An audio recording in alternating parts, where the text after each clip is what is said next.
Hello everybody, welcome in. Oh, wait, where the hell did I go?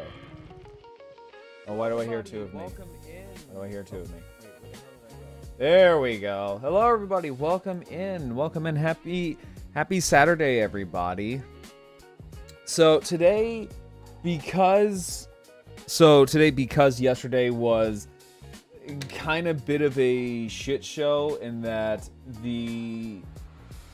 I thought I lost a piece, but so I ended stream early yesterday because I could not find this piece right here. That's part of the torso. How cold is it up there in New England? It's getting pretty chilly. Like, I want to say today was probably maybe 20 something degrees outside. No, it's been pretty cold.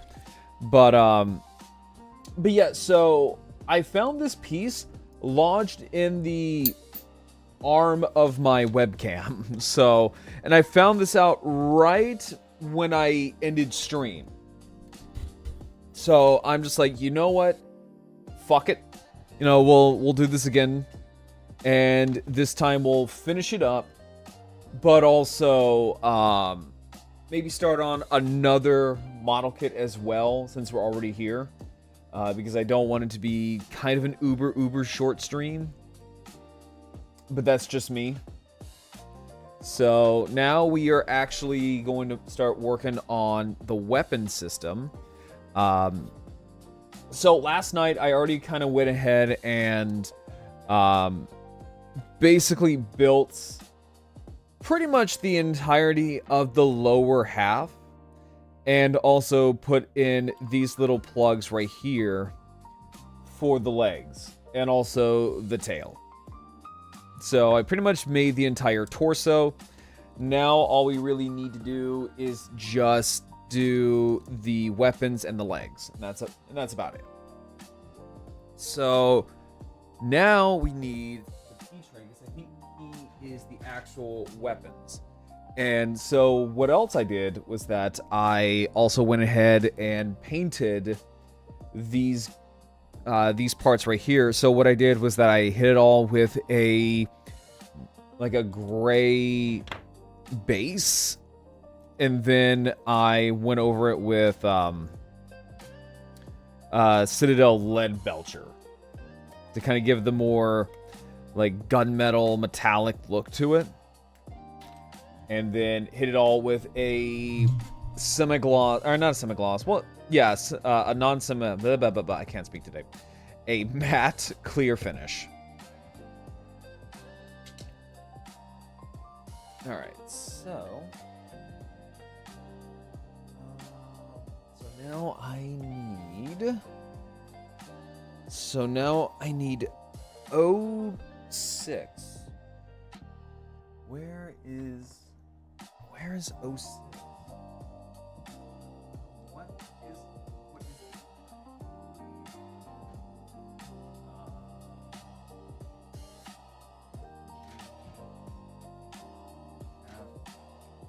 here we go. Here's. Yeah, how's everyone else's day so far?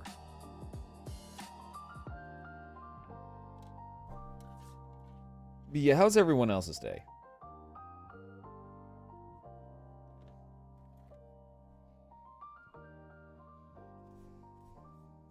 And then, so if we get everything done in a decent amount of time, we'll start working on the full mechanics Calamity Gundam. But we'll see. Because I did a quick little because I did like a quick little poll on my server, and you guys wanted the Calamity Gundam over the Hazel. So now I need P4. So this looks like it's going to be the base for the... It's going to be the base for the turret. So Gotta find that little notch. There we go. Yeah, just gotta find that little notch.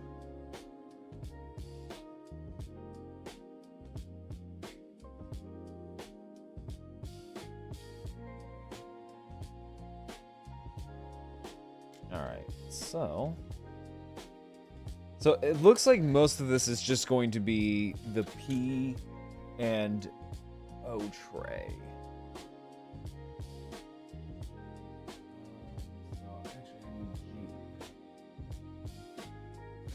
And I did not alphabetize this, and I probably should have.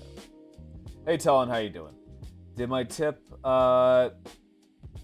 no. So what happened was that I almost went without trying to do the springs. And, yeah, no, the springs just kind of make me a little pissed off. Just because it's not a very good construction. I'm going to be honest with you.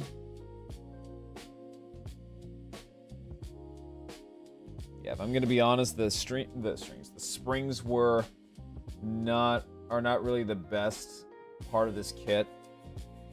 And after kind of moving the torso around, it really looks like the springs don't do a whole lot. Like, you could probably cut out these springs and it won't really affect the Zoid all too much.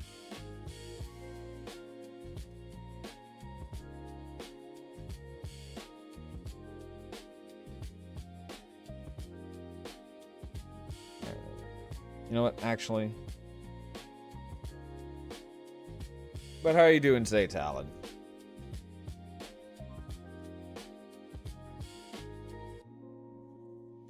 I do know if I get the regular RMZ Saber Tiger, I am probably going to build this without the springs.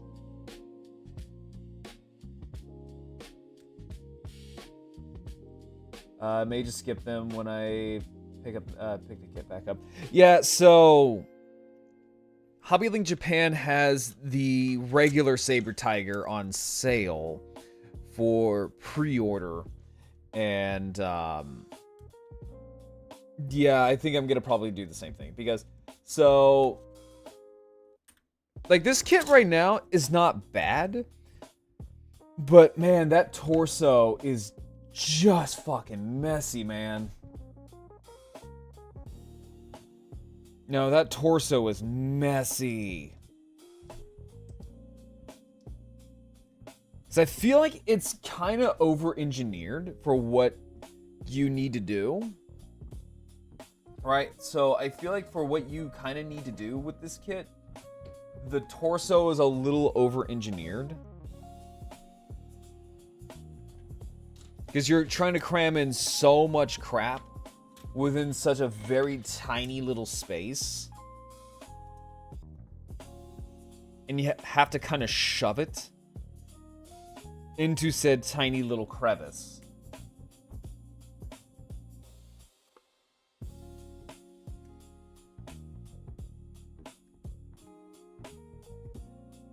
So. But outside of that, this kit seems to be fine.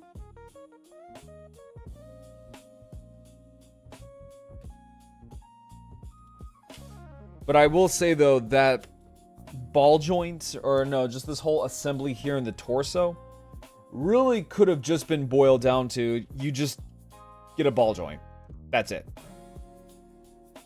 Let's see here. I think they should have gone with softer plastic tubes. That has better construction than those springs. Oh, 100% absolutely. I'm so glad the Gundam kits, I don't have springs. Yeah, that's the thing, like, at least with Gunpla, they don't have springs. Some have screws, but a lot of them, to my knowledge, don't have springs.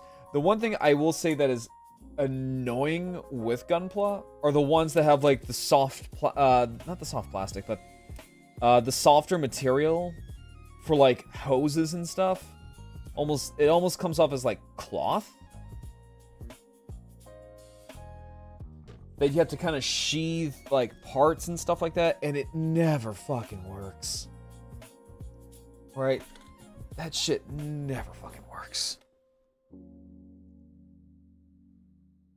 I'm just gonna be honest. Yeah, they're so fucking annoying. So if I'm looking at it, so it'd go on like that. Oops.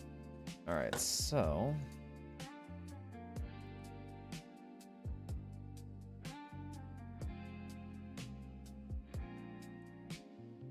All right, so then, luckily, before I actually full-on painted the weapon stuff, I cut out these little pieces. Because I actually like how I painted these and I don't want to fuck them up. So we need P and then O.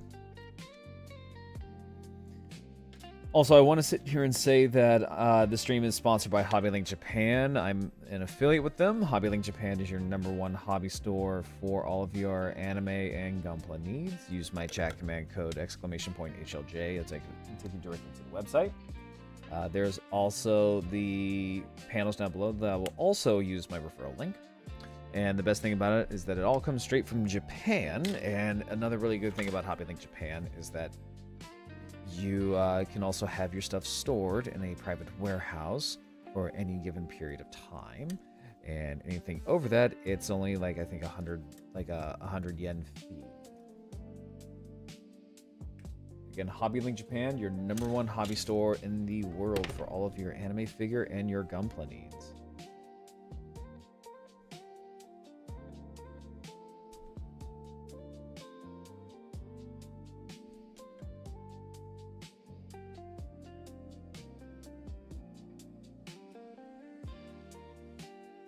Yeah, so normally I don't stream on the weekends. So usually weekends are like my kind of like my day off. So that way I can no things that. Hi Angel, how are you doing? Yeah, no throwing stuff this time around.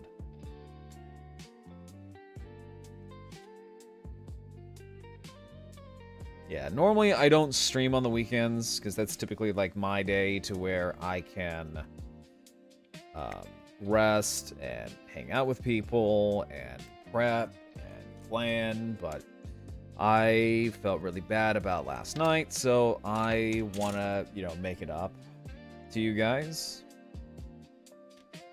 and stream today. So there we go. So here we have a weapon housing.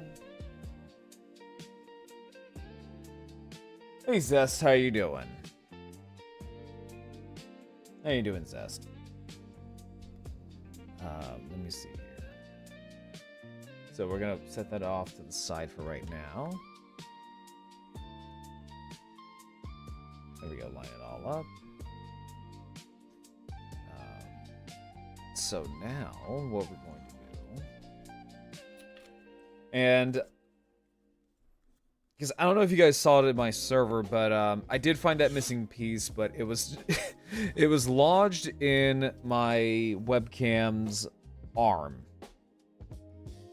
You motherfucker! What?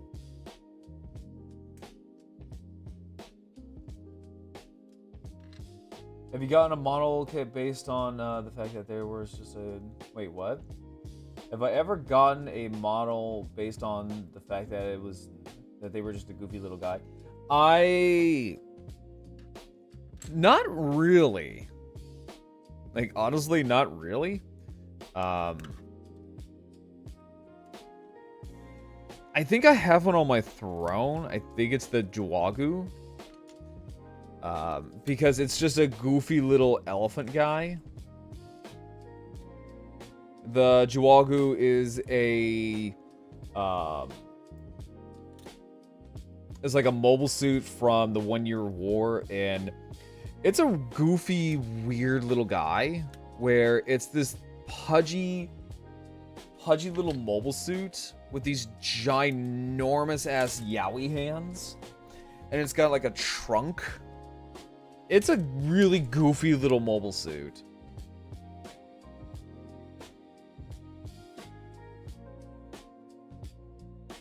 Let's see here. I didn't know what that was. Oh, no, you're fine. The piece is always under your nose. I once found that piece in an empty popcorn bag. Okay, that's pretty funny. I think the Age of Sigmar White King is a kooky little guy. I would have to see what it looks like, because with the Juagu, I could just buy it outright because it's not that expensive. Because I think it's like $24, but when it comes to Warhammer minis, they're usually something I'm like, I don't want to buy it just for the shits and giggles, just because they are very expensive. Like, if I'm gonna buy it, it's gotta, you know, look cool, or it's gotta stand out for me, you know? Especially since a lot of their stuff is like, what? 30, 40 something odd dollars a pop.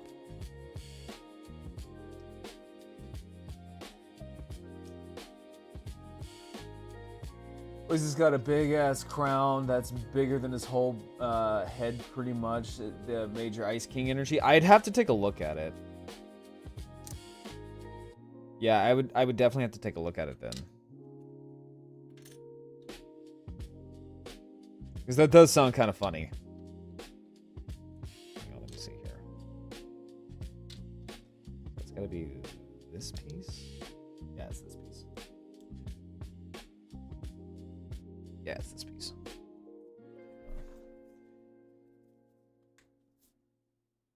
I think. Or not. Before I seal this up.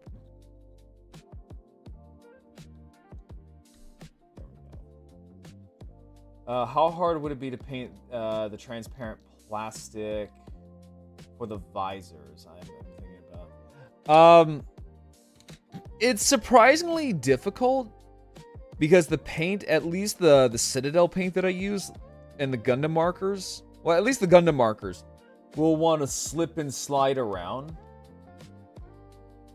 What the model kit that the Sigmar kit that we're talking about?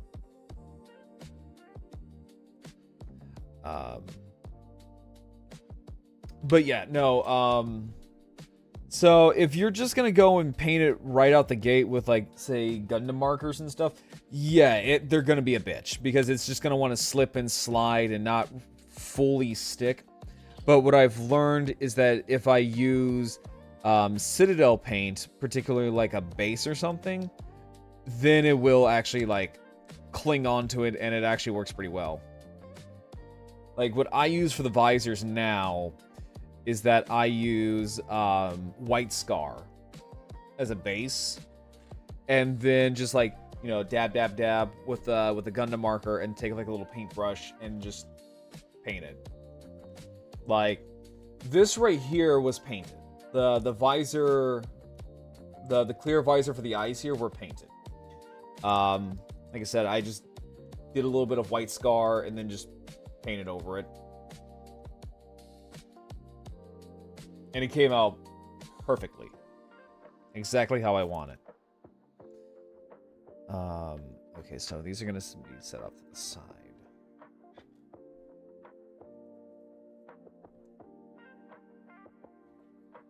Alright, so next one, we're going to go to the H tray. So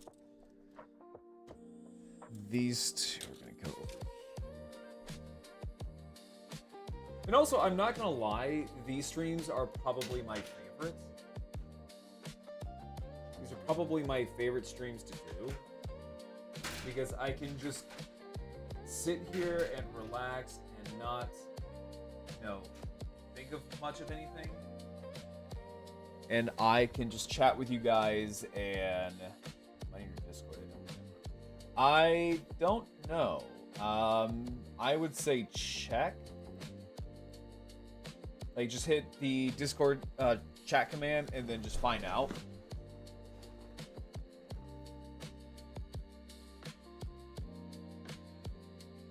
Let's see here. I was thinking of spray painting most of the parts while on their sprues. The Technozoids Iron Kong. Yeah, I know what you're talking about. I know what you're talking about.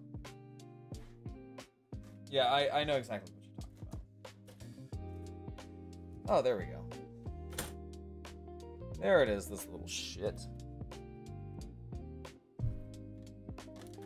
Yeah, I prefer to paint my parts while they're still, you know, on their sprues. Just because I'm afraid of, like, because I'm petrified of, like, fucking with it and it just goes all over the place. And bada bing, bada boom, I ruin a nice paint job unless if I'm wearing gloves. Alright, so let's see here.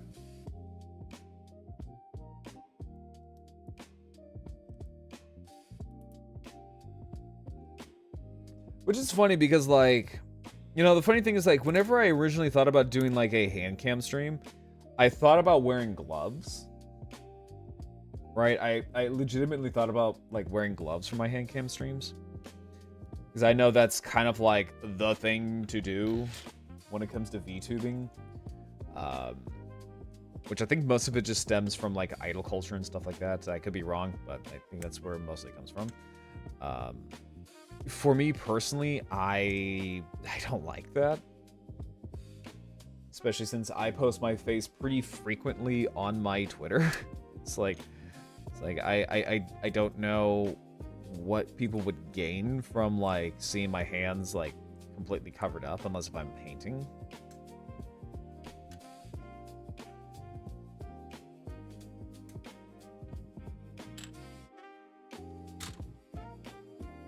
Because it's like, oh no, white guy scare.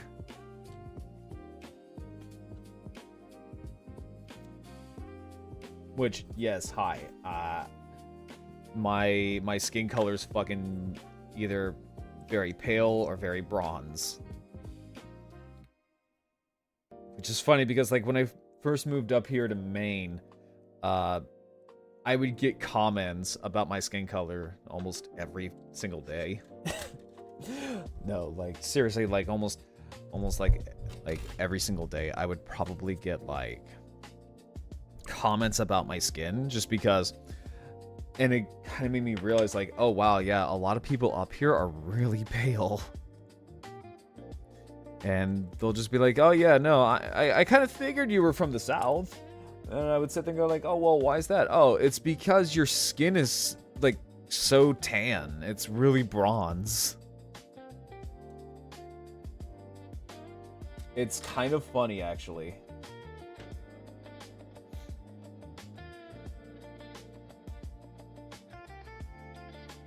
Which, also, chat, I'm also here soon. So I'm gonna be, you know, just gonna rip the band-aid off and be honest with you guys. So I set up a gym membership, right? So I set up a gym membership because I need to, because I'm really trying to buckle down and really, like, start prepping to go back into military service. And because of that, I have signed up with, like, Planet Fitness and stuff like that. So streaming will kind of be altered a little bit just so that way, you know, I can make some time for streaming and go to the gym. You know what I'm saying? Like, go to the gym and work out. Because I want to get back into... Because, like, so me and Mama Rex were talking, right? Me and my mom were talking. And she's like, you know, when you got out of training, when you got out of army training, you were probably the leanest you were ever in your life. And I was looking at some of my old photos, right? I was looking at some of my old photos whenever I was, you know, fresh out of army training and I was full of hua and, you know, a much younger me, right? And I realized, I was like, yeah, no, like, I miss this. I miss having this body. Was I, you know, super skinny? No, I wasn't super skinny.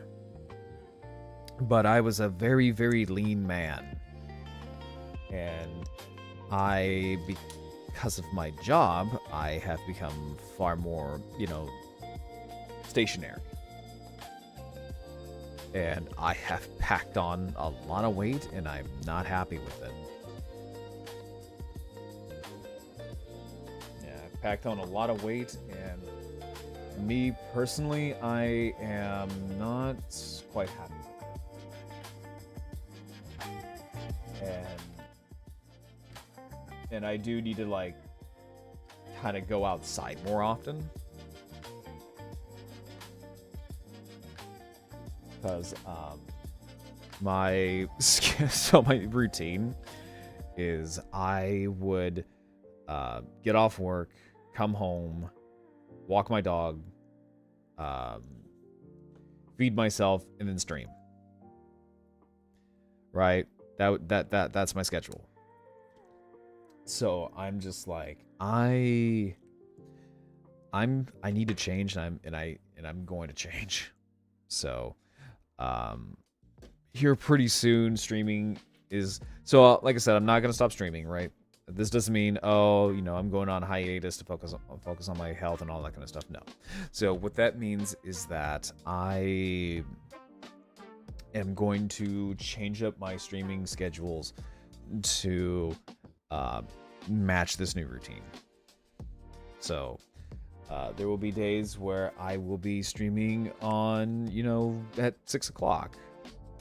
There will be days I will be streaming at 5. There will be more streams on the weekends, right? There will be more of that. Just so that way I can, you know, adapt to this new Hey, how's it going, Hollow? But yeah, so I'm just kind of like trying to adapt to a new new lifestyle change, which is something that does really desperately needs to happen. Which it is something that has, you know, bothered me for a hot while.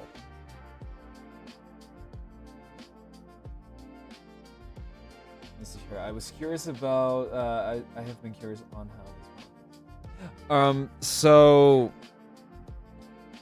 and also, yes, definitely check DMs.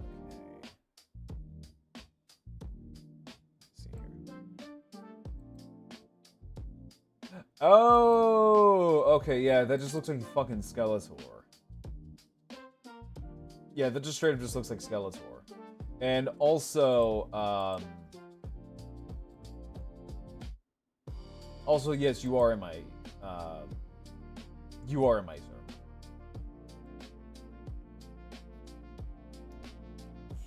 But yeah, so Hollow, I would say, so this kit is not bad, although there are some issues. So things like the springs, the metal springs that this thing comes with are the epitome of just being like obnoxious. Like, they are absolutely obnoxious. And I detest them. Hi, Kurai. Give yourself a shout out, Kurai. Everyone go follow Kurai. We love this little raptor here. She's my little raptor sis. Please give her a follow. She is a very talented streamer, and she's very hella cracked at Apex Legends. And she loves One Piece.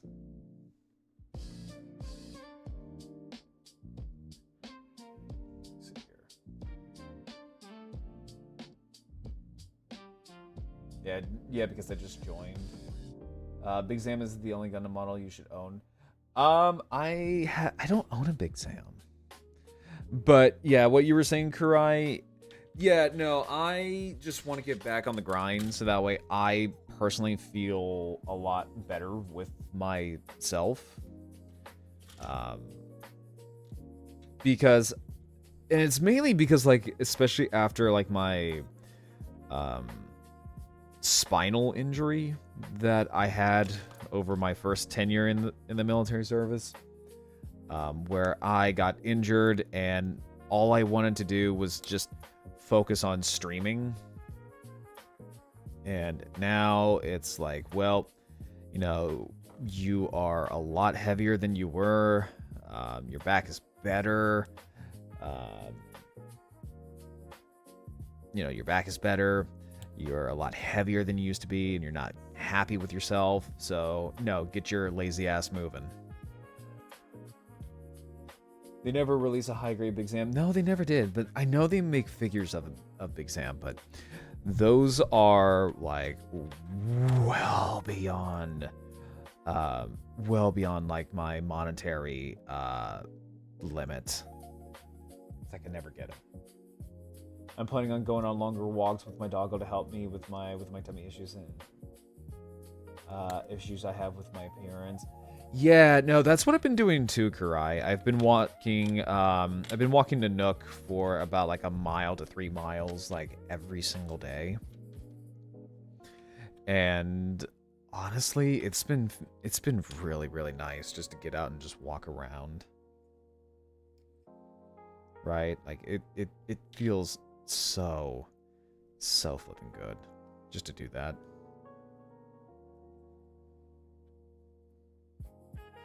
Because I know he's enjoying it. Like today, me and him just went to the dog park today, and he loved it.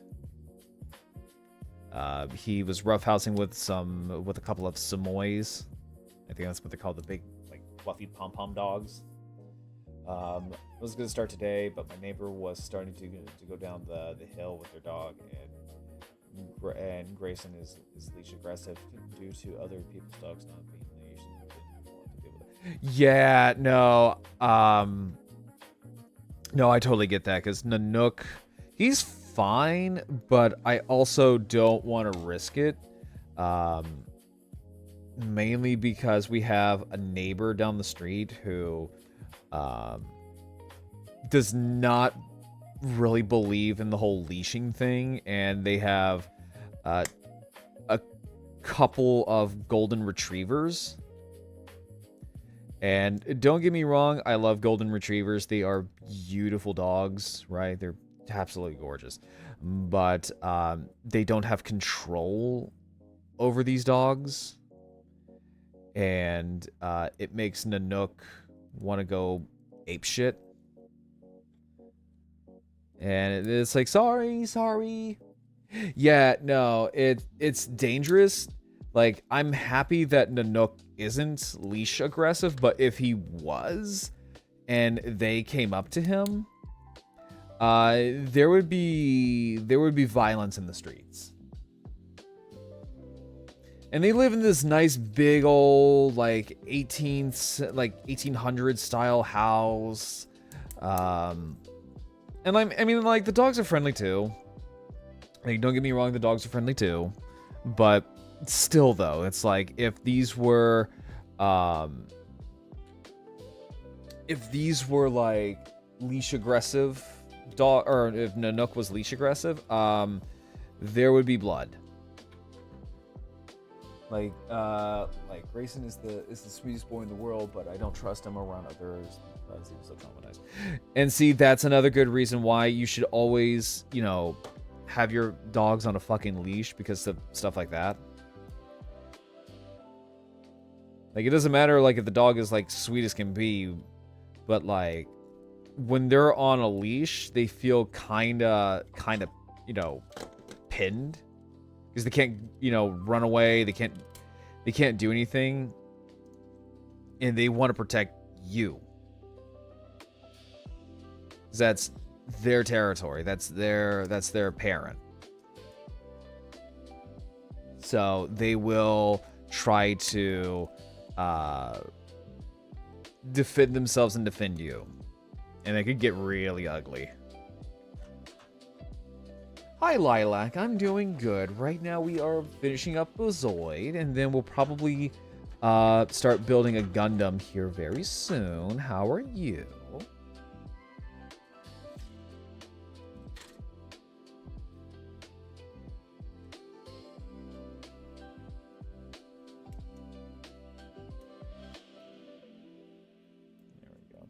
And the thing that me and my family are also learning, speaking about dogs. So the one thing that me and my family are learning is that a lot of apartments, especially a lot of apartments around here. Hi, Kiwi. Kurai, can we get a shout out for Kiwi? But yeah, so the one thing that me and my family are learning about apartments is that not a lot of apartments want to take in people with, you know, big dogs.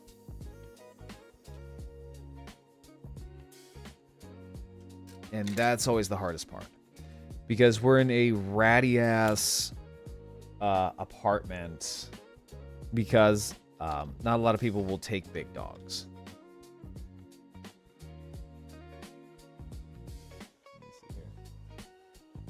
Yeah, Two-Pad, get loved on, nerd. How are you doing, though?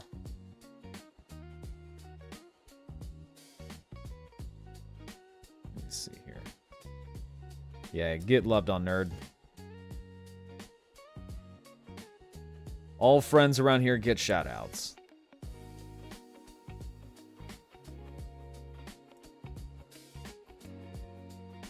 There we go.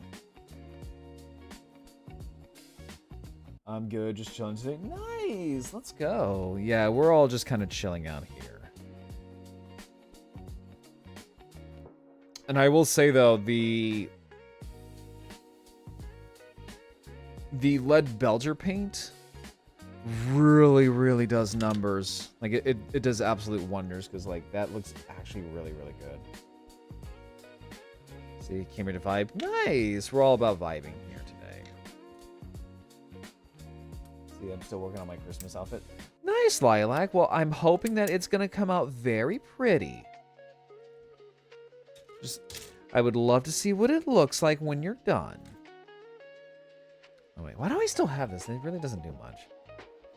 That is rough. Damn. Forgot how much 100 grit is. Or, like... Oh, of course that is. Jesus.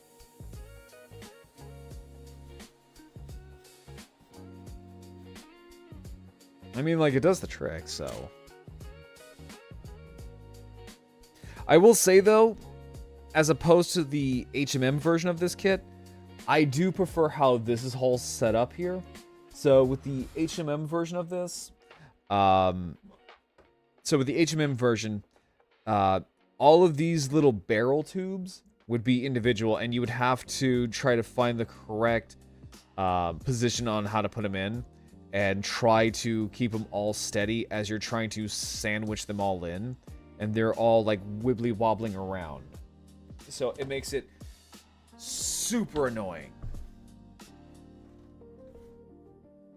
Nice, Lilac. Let's go. Hopefully you were able to see it.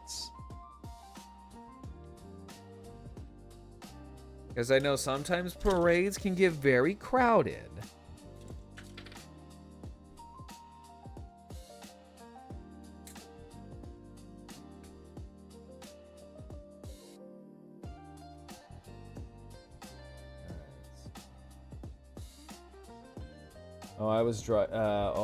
We were driving right beside the parade. Well, there you go. At least you got to see it. Some people don't get to do that because some people are just too short. And that's okay. hopefully you had a whole lot of fun.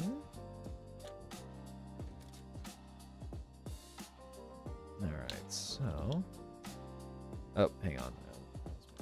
So we need some for this. But yeah, so with this version of this kit, right? Like I mentioned, there are some good things and there are some bad things. So the things that I don't like about this kit, so far, the one things that I do not like about it are things like, say, the springs. I hate the springs. I hate the springs so fucking much. I don't know why they put them in there. And the torso really just made me want to just go out and go punch somebody. But like, I mean, like outside of that, it's fine. You know, it's a decent kit. I do recommend it so far. It's not overly egregious as, say, the HMM counterpart, where a lot of it was just detail for the sake of having detail. And a lot of the detail was very unnecessary.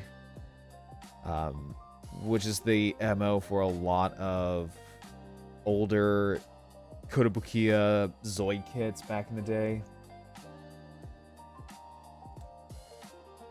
But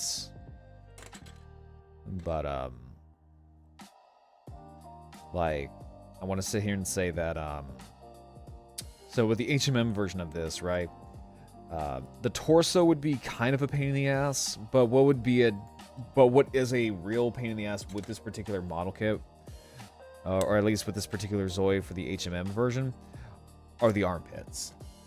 Because with the HMM Saber Tigers, and it's all of them, right? It's not just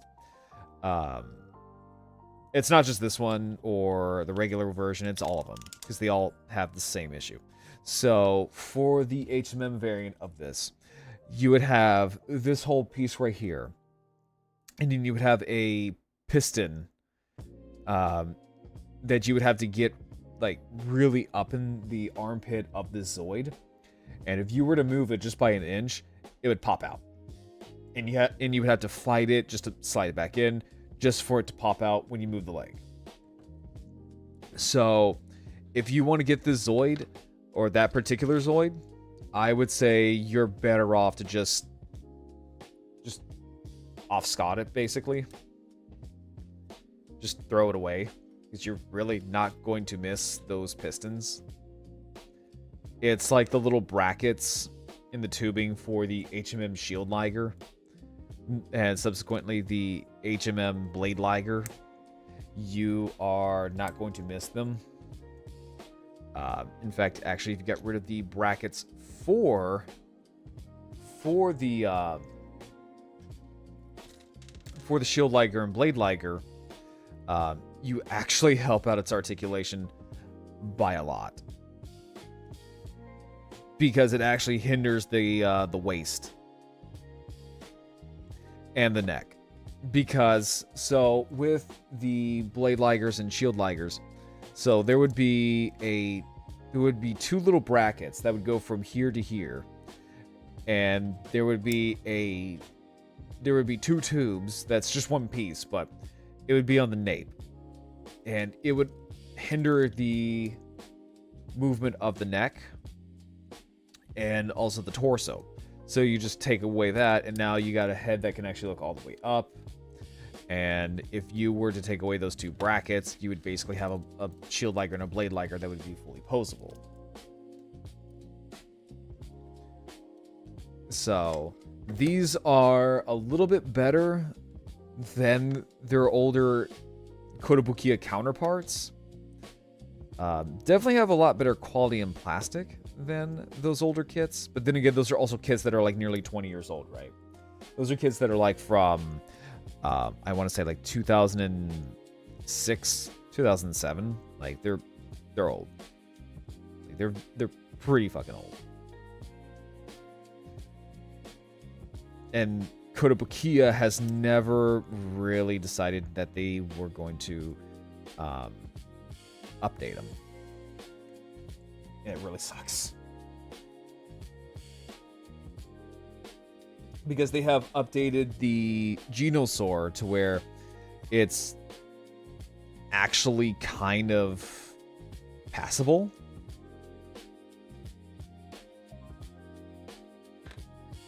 Because the Genosaur was just riddled with, like, aging issues. So its construction was not the best in the world. The HMM Genosaur was very, very stiff, very rigid, kind of rickety. And it was prone to snapping and breaking. And the upgraded version, the Marking Plus version, aka the 2.0 version, kind of fixed it a little bit. It still had some pretty rigid posability and construction, but at least the hands are a little bit better.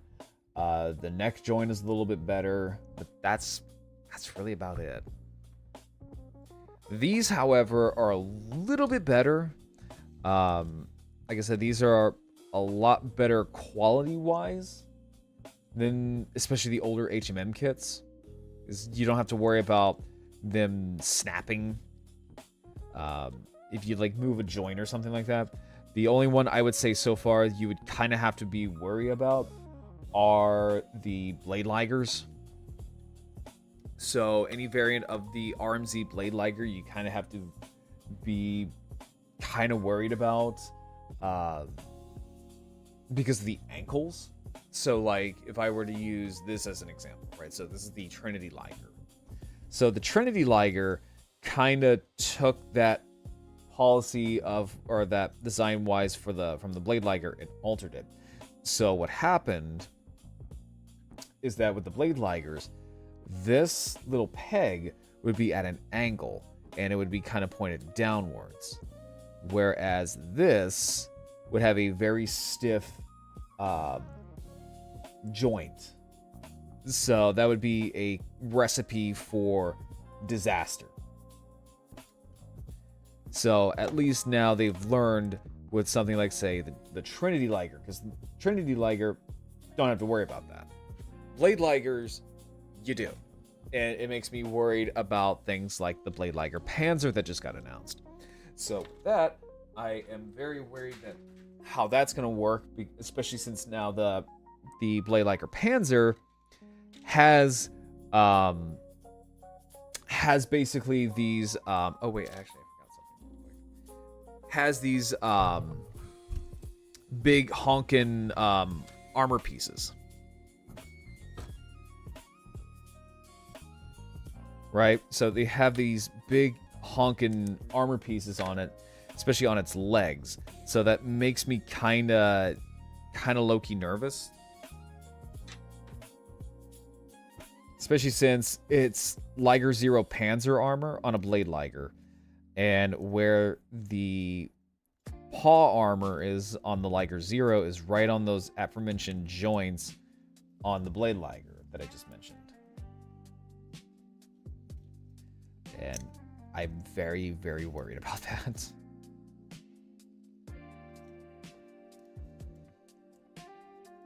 Hang on, I gotta correct something here. I done fucked up.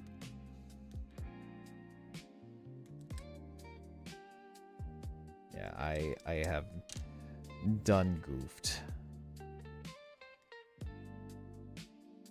Also, just FYI, don't use a screwdriver as a part separator. I am doing this because, one, I am absolutely goddamn crazy, and two, I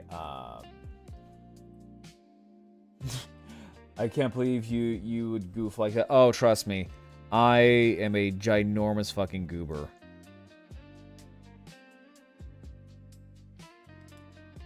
No, trust me, I am a huge fucking goober. You can ask Kurai about that one. She has horror stories about that. Did I take off both rings? No. Let me try to pry it off. Because by the looks of it...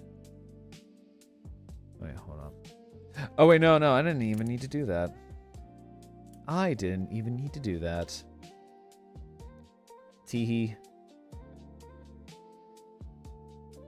Yeah, I didn't even need to do that. Bro, is nothing but a goof. My whole life is a goof. Okay, I'm also of the goober variety. Oh, then you'll fit right on in.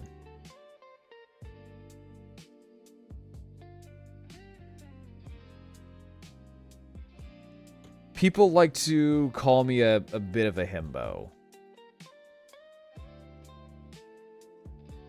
There we go. Yeah, we're going to go ahead and glue the spring. This long, like, droopy spring. And then we're going to go and kind of feed that through. Which is very weird. I don't know why they would do that. It doesn't really change much, but you know, it's neither here or there.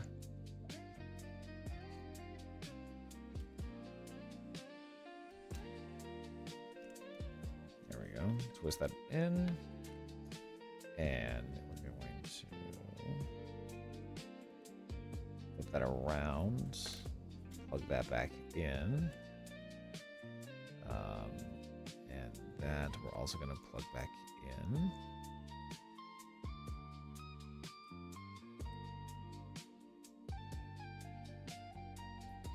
Also, how's everyone's weekend so far? How's everyone's weekend going so far?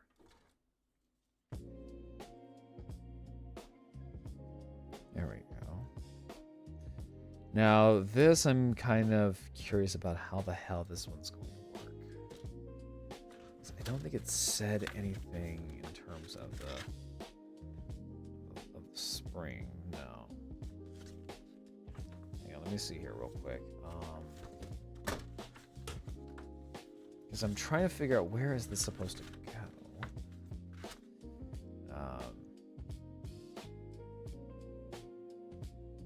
Okay, yeah, it doesn't say anything about the spring. Almost got hit by another vehicle. What the? Holy shit, Karai. What the fuck? Are you okay?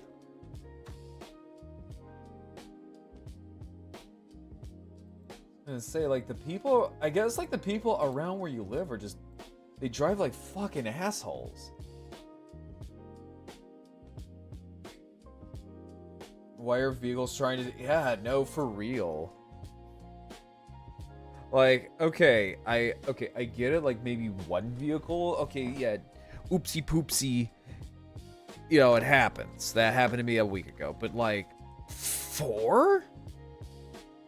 That's almost like one for each day.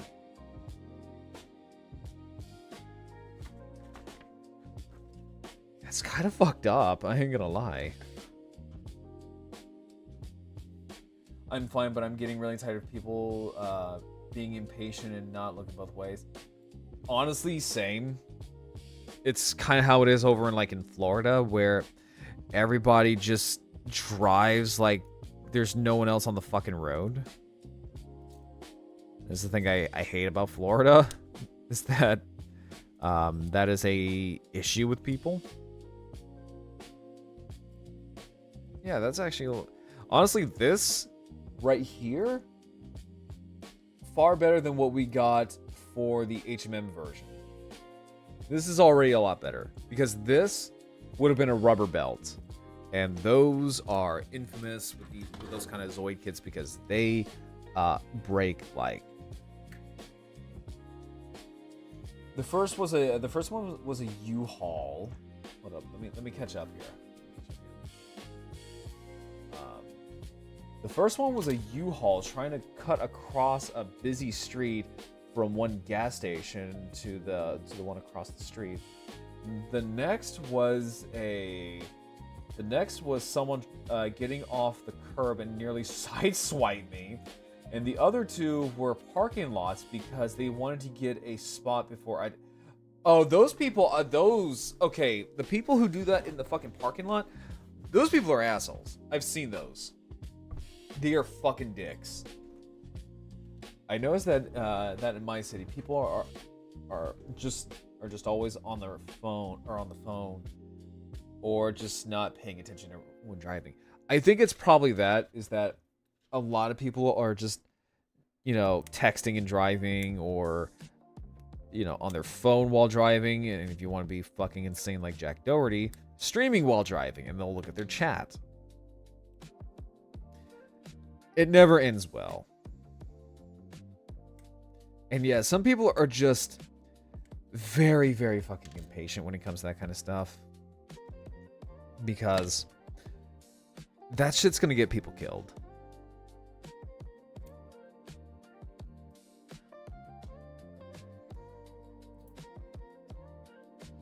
Like, that is legitimately gonna get someone killed.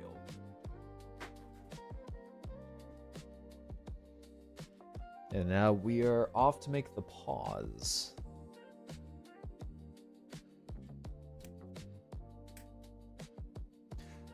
You know, I would pull out the HMM Saber Tiger just to kind of show you guys.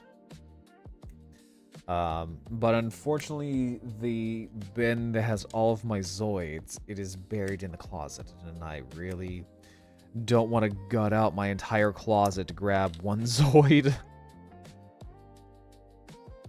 Maybe I'll do it tomorrow for like a picture.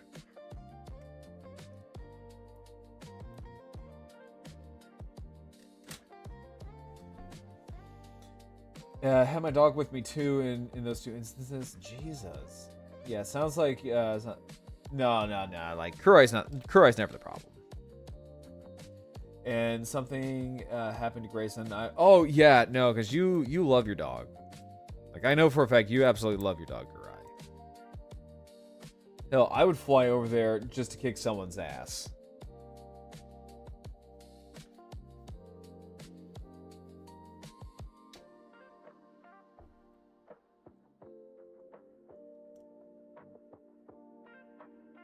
There we go.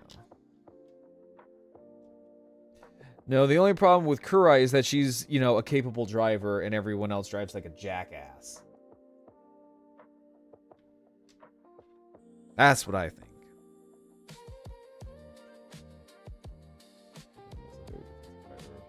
Don't trust anyone on the road. Honestly, that is a very good trait to have as a driver.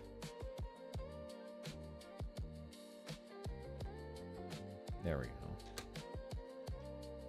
Alright, so we got a bunch of paws done. Now comes the fun part of putting all of the toes together.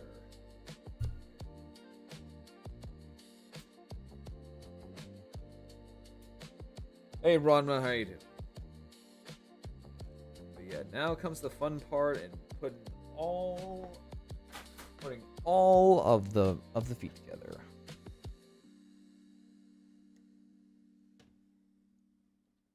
So thank you for the posture check and the hydration. Doing good? Nice, let's go.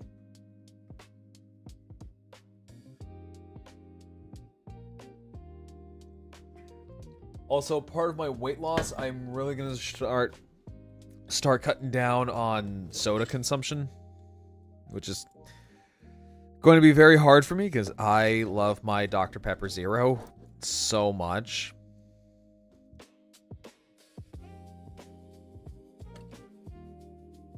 And that's going to hurt. Like, so badly, that's gonna hurt. Also, when did ads get so long? I don't know. I just put down the amount that people told me to do that. So, I don't know. I don't know what to tell you. That's Twitch, not me.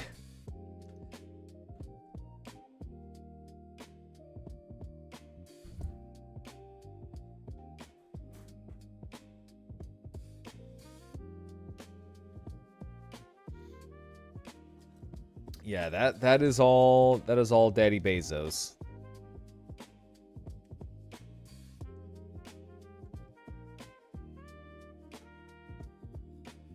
Also, welcome back from ad break, Baby Joe. I was putting away some of the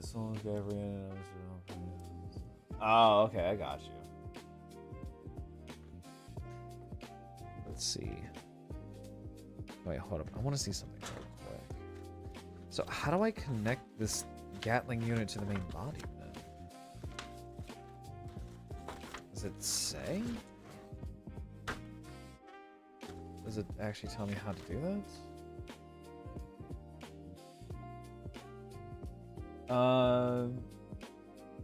Okay, that doesn't really explain a whole lot, but sure, I guess. Yeah, that really doesn't explain a whole lot, but, go off, I guess?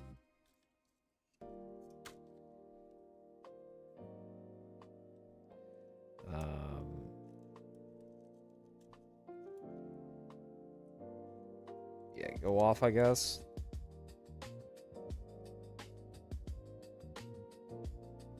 Weird. Yeah, that's... Hang on, I'm just checking something here, guys. Connect to... Okay. Yeah, that doesn't really explain much.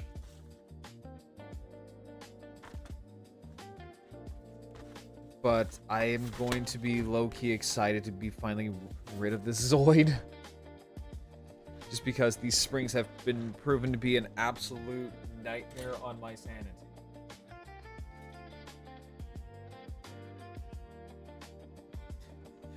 And I will say this, I don't know what it is, but almost every single Zoid I have an issue with, it's always Saber Tigers. I don't know what it is, but it's always Saber Tigers. The HMM one had problems with their armpits and their torso, and this one has a problem with its torso. So again, I don't know what it is with Saber Tigers and their fucking torsos, but it's Saber Tigers and their fucking torsos. The other thing though is that with HMM Saber Tigers is their whole back assembly as well. Like all of this right here, it's a ginormous pain in the ass, especially like right in here with its shoulders, because there would be two pieces right here connected by a very thin little piece, and then anchoring it down to the actual leg joint itself would be a very thin peg that is prone to breaking. So again, I don't know what it is with Saber Tigers. And why Takara Tomy and Kotobukiya can't seem to nail down Saber Tigers right. I don't know what it is. It's quickly becoming my go-to white plastic. Oh, cool. Okay. Neat.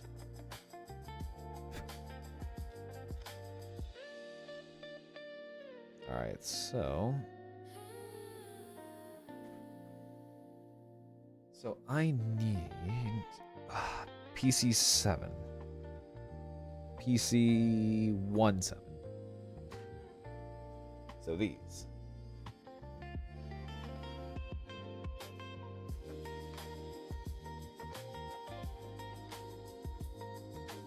You know, it's funny. I thought about, you know, I was watching one VTuber, right? And they were doing a hand cam stream with like, and they were building something with Lego, right? But what kind of made me go, huh, was how they were doing it, right? And I'm not gonna sit here and be like, oh, well, they shouldn't be doing that. No, it's, so what they were doing was that they had like a video playing while they were doing a hand cam stream.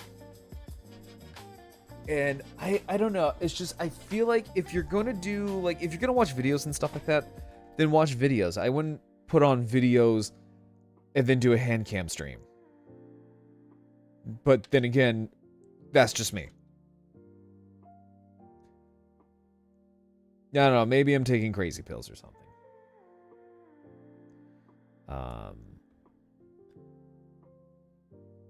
Okay, these are not very clear. Oh, these are for like the back paws. Okay, now I see. Okay, yeah, so these are for the back paws. Okay, I see. Yeah, so these are front paws. So I need to grab PC28. So I need to grab PC28. All right, there we go.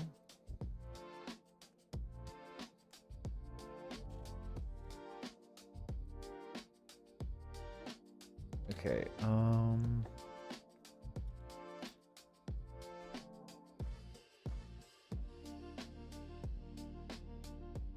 there we go. And just for good measure, we'll just go ahead and glue. Yeah, we'll just go ahead and glue those in. Hang on.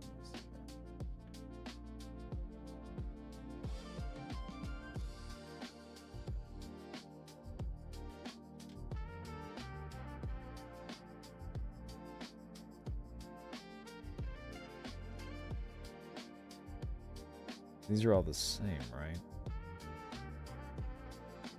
They look to be about the same.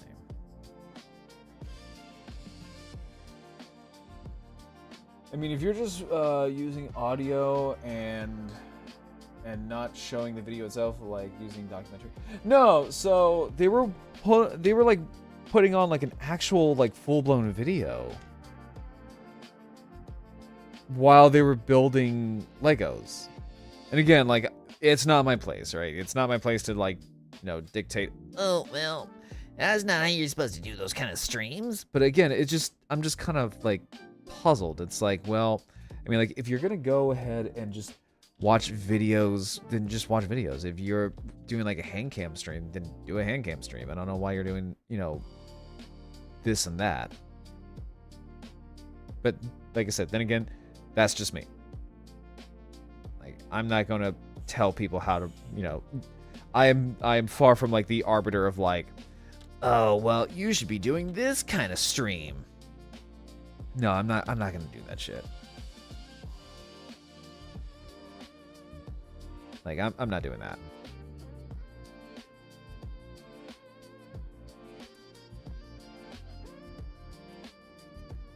Like, I'm not gonna be that guy. I'm not gonna be the fun. The only thing I can think of is they were using it as what I don't know. I mean like if I'm gonna tune in for like a hand cam stream and someone's building something, that's what I'm going to watch.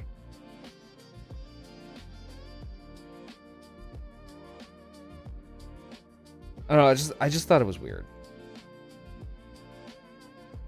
But then again, I also have a very like black and white kind of thing going on. Yeah, then again, my whole thing is very black and white. Is, you know, being on the spectrum and everything. Were they at least reacting? No, not to my knowledge. They were just like chatting with their chat and just building the Lego set while they just had videos playing on in the background.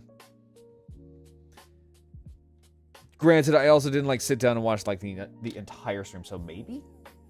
I'm not sure. Because I've been tempted to do that too when true crime stuff. Honestly, that's fair. But still reacting to it. I don't know. It's just for me, it's... I mean, like, you can do it. Like, if that's what you want to do, that's what you want to do. But for me personally, I'm more of like, if I'm going to, you know, do this, I'll do this. Because, like, my whole thing is that I'm, you know, chatting with you guys. I'm having fun. It's more of a relaxing thing for me. And then I will get very, very, very distracted by the video at hand because I have mucho ADD. But yeah, no, if it's like true crime shit, then yeah, no, I completely... God damn, what the fuck? Yeah, because I'm not gonna lie, like, true crime stuff is something that I fucking, like, you know, that shit's like my jam. Okay, what the fuck? So K7... Yeah, that's correct. So K7. So these are right. It's just they don't want to. They just don't want to go in.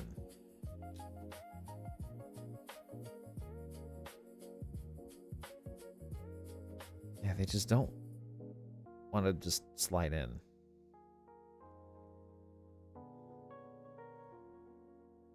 Yeah, it's like right in there. Yeah, I follow a lot of like true crime stuff on YouTube because I find true crime very fascinating. I watch a lot of Call Me Chris. Hold up, Call Me Chris. Why does that sound familiar? Call Me Chris.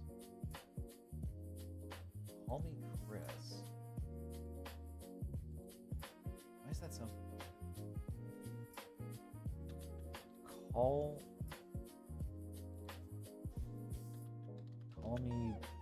me Chris. Why does that sound familiar?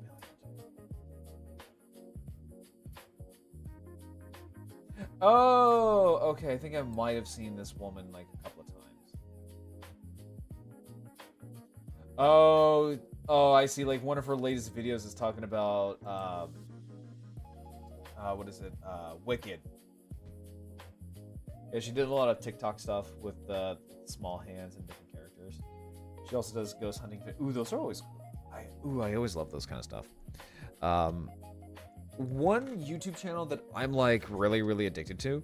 I really love watching Oompaville, and I really love watching Wendigoon. Like I absolutely just fuck with Wendigoon.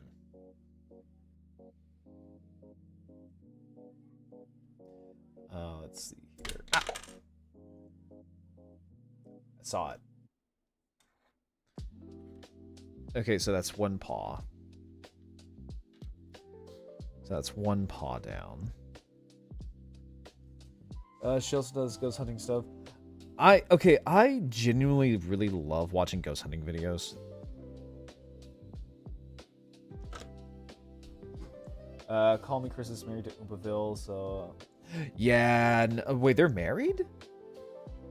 Oh shit, they're actually married? I did not know that.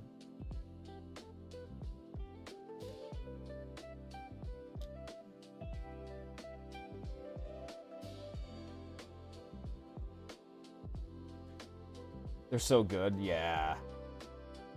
Sour Boy gummy strips. Wait, have you tried his sour candy? I have not. I know he has them. I've always wanted to give them a try. But are they like very expensive? Yeah, they got married back in like May/July. Oh, so this was like relatively recent then. Okay. Yeah, no. So is this candy like any good? So I really do want to give it a try.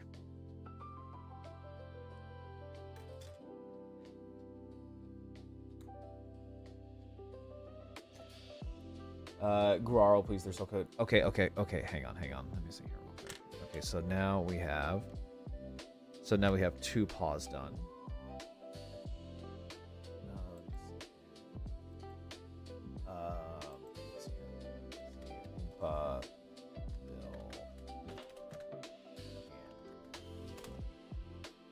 Here we go. Official Sour Boys candy. How much money? Shop all sour belts. Okay, that's cute. One of them is called Little Guys Gummies. Okay, that's actually. Let me see. So we'll do Sour Boy Belt, Sour Up. Oh, okay. Oh, that's not bad. Like $6. $6 a bag. That's not. I mean, that's not bad. Little Guys. I want to try their. I am gonna try their Rainbow Sour Gummies. What is this? What is their Sour Up? What is their Sour Up? The apple pie one is really good. My favorite one is the mystery one because it's melon citrus. It's all made in house. Yeah, I know it's all made in house. I watch a lot of his stuff. He talks about him. It's just one of those things I just never really got down to just trying out. But this Friday, I will mark my words, Kurai. I will definitely like buy some of his candy. Cause like my biggest thing is that I'm really trying to cut back on the candy consumption, right? I'm trying to be really, really good about the candy consumption just because I am trying to lose weight. Let's see here. They're releasing 4 new flavors on Monday. Ooh, okay, I gotta try it out then. Unless the candy is like not like, you know, unless if it's like keto friendly or something like that.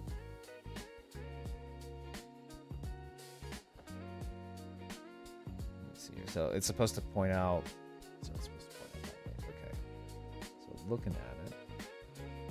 So if I'm looking at it, I'm looking at it this way. Okay. Yeah, I'll definitely have to give them a try then.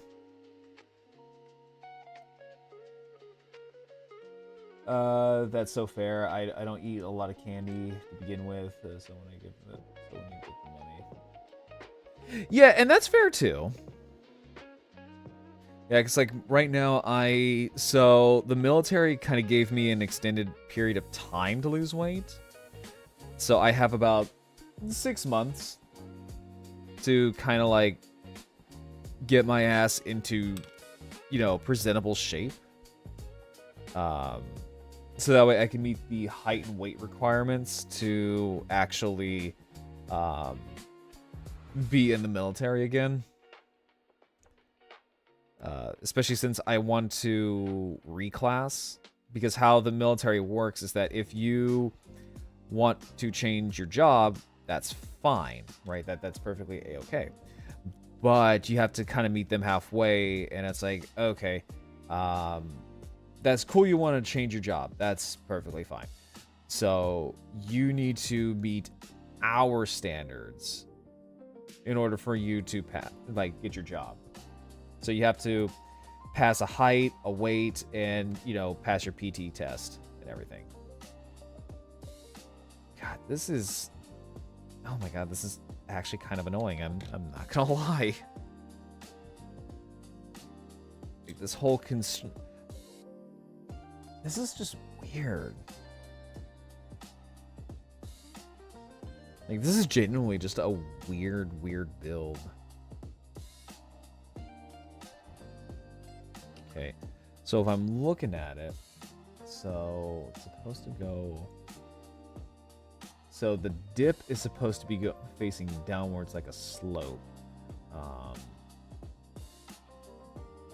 So it's supposed to be facing this way.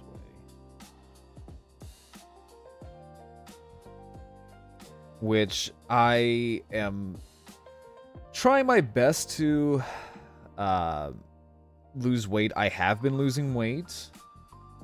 So that's good. I'm about to just say fuck this and start snipping. Fuck this, I'm gonna start snipping.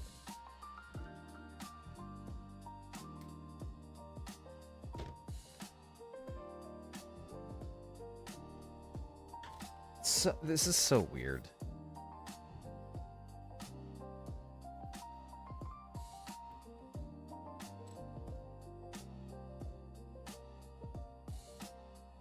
There, maybe now it can fit. Yep, now it fits. Now it fits perfectly. Again, so not needed. I mean, like, I get it. I think it might be just a little extra grip. Also, Kiwi, thank you for subscribing for 1 whole month. I just saw that.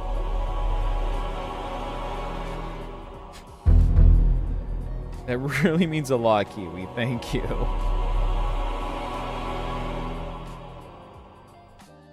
Yeah, let's go.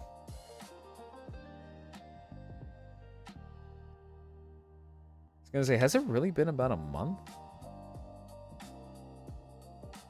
Has it been a month? Has it been a month? Also, hey, how's it going, Legend? Thank you for redeeming your park entrance. How you doing? I was gonna say, time flies.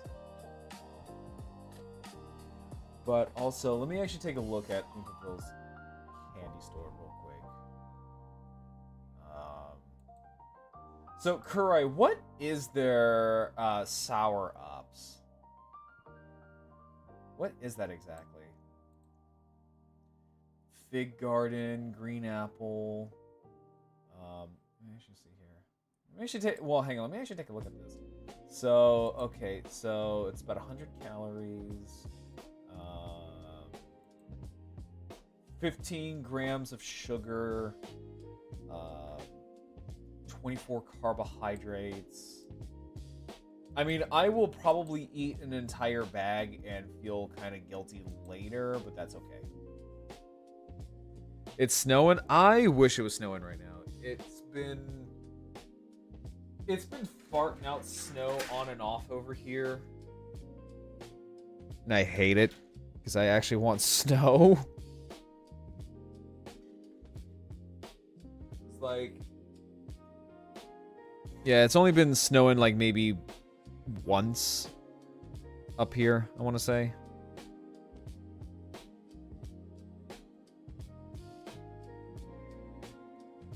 I hate that. So I was told, oh yeah, no, the north is great. The north is great. You're gonna see snow like roughly around this time of the year. Yeah, totally. Yeah, I've only seen it maybe like once or twice. I've only seen that stuff like maybe once or twice. And no more and no less. And like little tiny farts of snow here and there. I don't know if I just came up here during like a weird season or what have you, but yeah, I've only seen maybe snow maybe once or twice. Only got a little bit of snow Wednesday, but it's supposed to snow tomorrow. God, that sounds really nice. I'm not gonna lie, I'm kind of envious. Just because like there's no snow up here.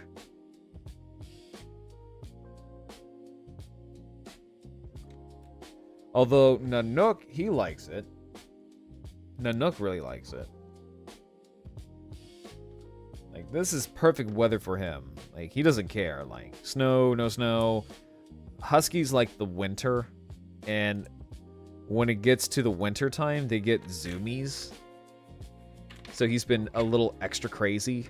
More so than he already is. Where exactly are you seeing Sour Up? On their website. So on their website, Kurai, they have this thing called what is this? Sour Up. It's like all one word. It's like all one word. It's just Sour Up. Hang on real quick. Let me see what he's doing. I'll be right back, guys.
Alright, sorry about that. Hang on, let me try to scoot back into place. Here, real quick. Let me see here. Also, Legend, thank you for the 3 stream streak. Thank you.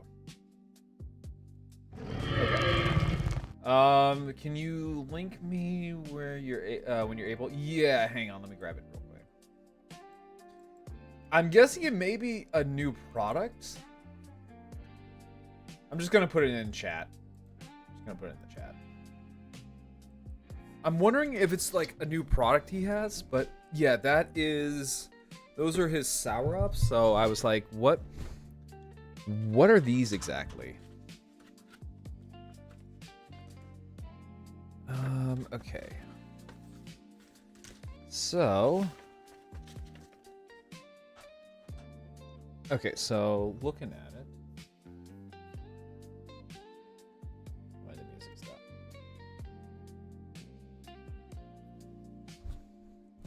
Oh, hang on. That means they made oh! Okay. Okay, I was wondering about like what exactly is a sour up? But okay, so they're more sour. Okay. So I'm guessing that's like maybe like what, Warhead's level of sour? I'm gonna say. I'm gonna assume that. Also, hang on real quick. I'm just eat my little stew here real quick.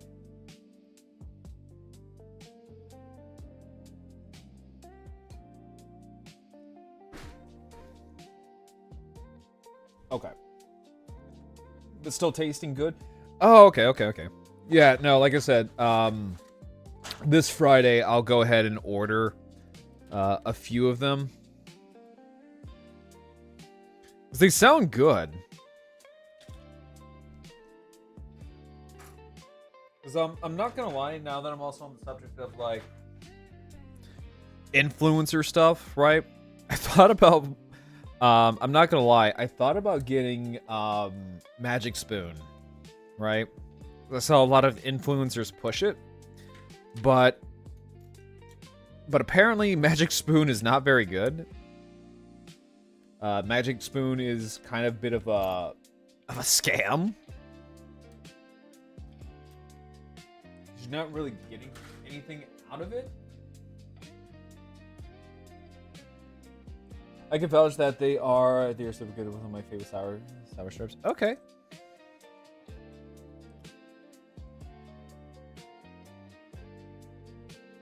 I have no idea what Magic Spoon is. So, okay.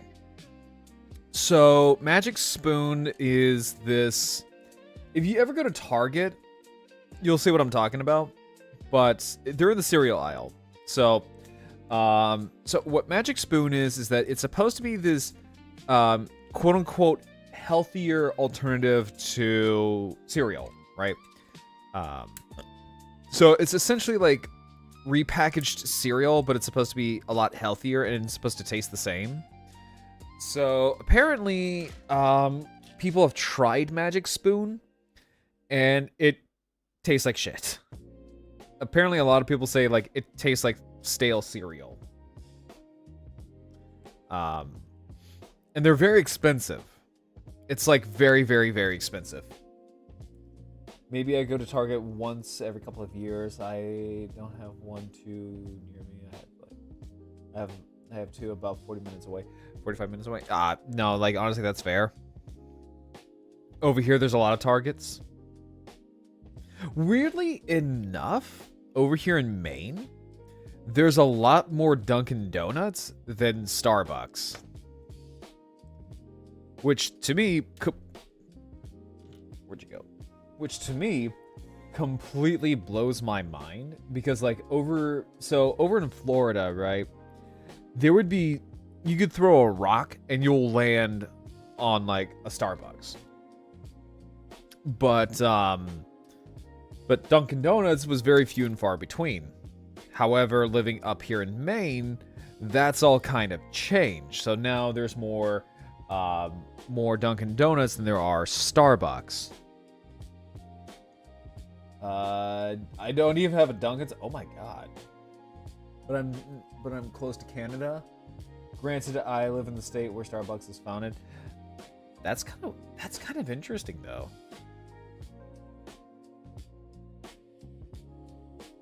Oh, okay, so Kiwi, you live closer to Canada. So does that mean you have like Wawa and Tim Hortons and stuff like that? Because I hear from Vanessa, one of my other really like good friends. Apparently, like Tim Hortons is really good, but I personally would not know.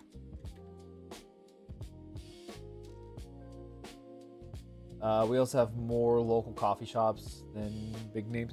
Yeah, that seems to be the thing, like, with coffee shops now. Like, a lot of, like, local mom-and-pop coffee shops have been taking over and kind of kicking out Starbucks. Which, I'm gonna be real, I do like Tim Hortons over Dunkin'. I'm gonna have to be the opposite. But then again, I've also never had Tim Hortons. I've had Sheetz. I went to Sheetz one time. It's just like a Wawa. But yeah, no, honestly, after working for Starbucks, I hate that company so much. I absolutely despised it.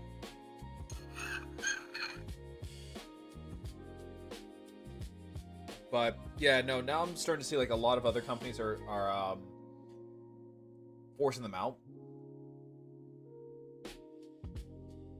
Oh no, we've always had giant populations of local coffee stands. What am I eating? I'm eating something called hamburger soup. It's actually pretty good.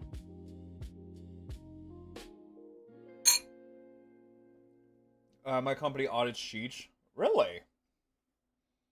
I don't know what is it about the NW, but they really love their coffee. Yeah, like over there, Kurai, where you're at, yeah, they really love their coffee over there.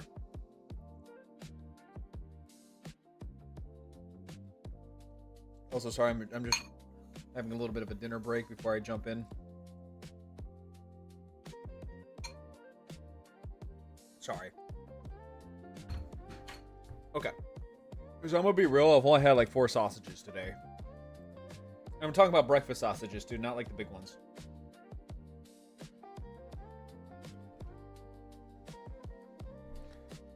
So I'm kind of hungry.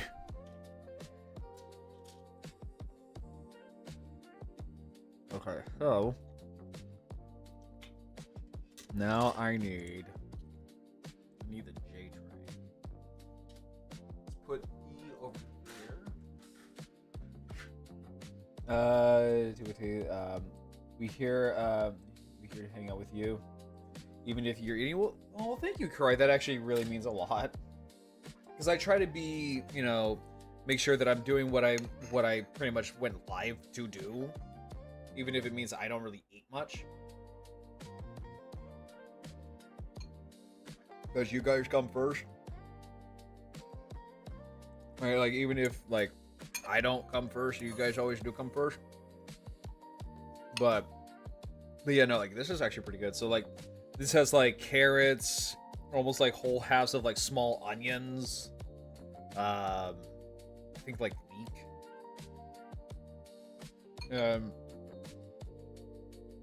I add a bit of cheese to it and some Cajun seasoning. Which honestly, if low carbing means I would have to cut out Cajun seasoning, oh my god, I would fucking die.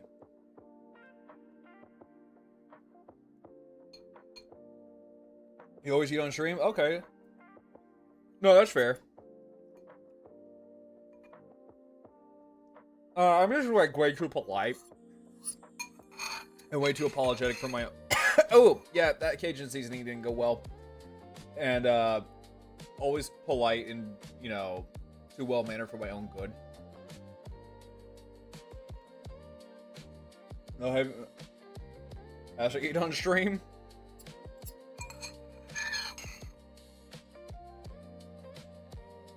Oh, thank you for helping me get through work. It's time to clock out. I'll log on once. This see a lot. Beast Tamer. Oh, thank you, Angel. That means a lot, brother. Eating is a part of living. Please eat on stream. We really don't care. Okay, I'm eating. I'm eating on stream. Oh god, that just the scraping ASMR. See, and if anyone does, they're a POS that needs to shut the fuck up. No, like I agree.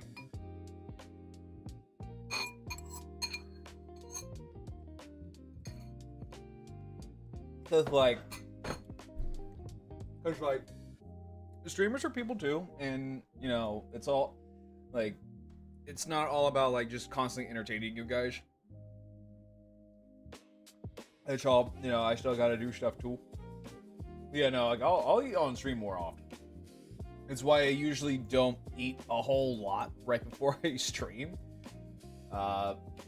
Which is why I'll eat like really, really small amounts of food.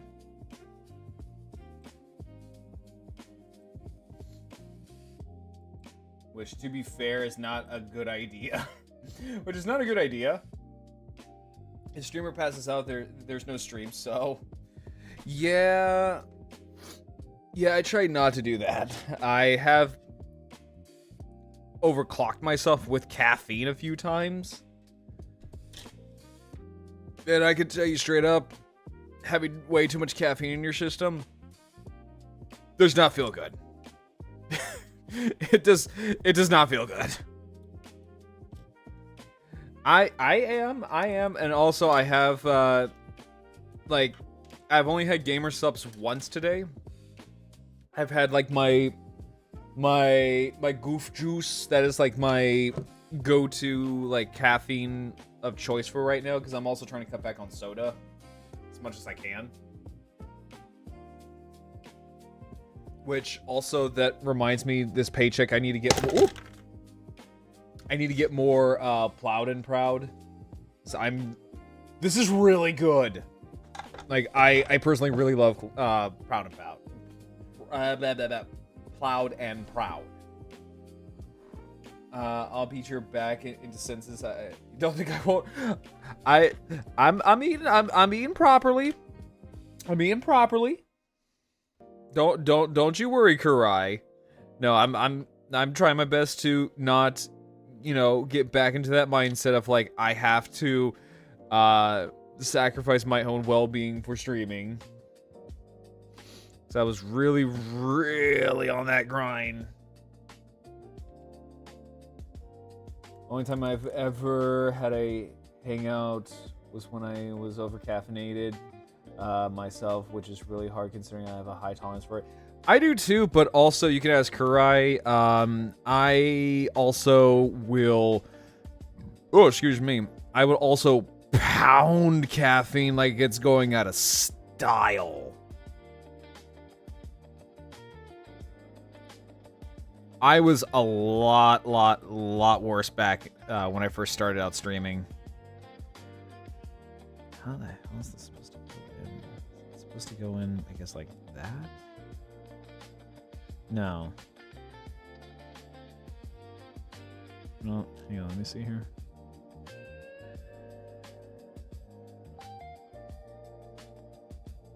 Are these supposed to be peg holes? No, they're not supposed to be peg holes. Let's dip those off. Okay, let me see here. I limit myself to 1 coffee a day, but sometimes 2. Honestly, I'm kind of like that now. I'm especially going to be like that. So I am going to probably drink 1 gamer sup per day. But if it's like the weekend or something like that, then I'm going to drink 2. And also because Gamer Subs is also, Gamer Subs is very expensive. Because it's like, what, $40-something for a tub of the stuff?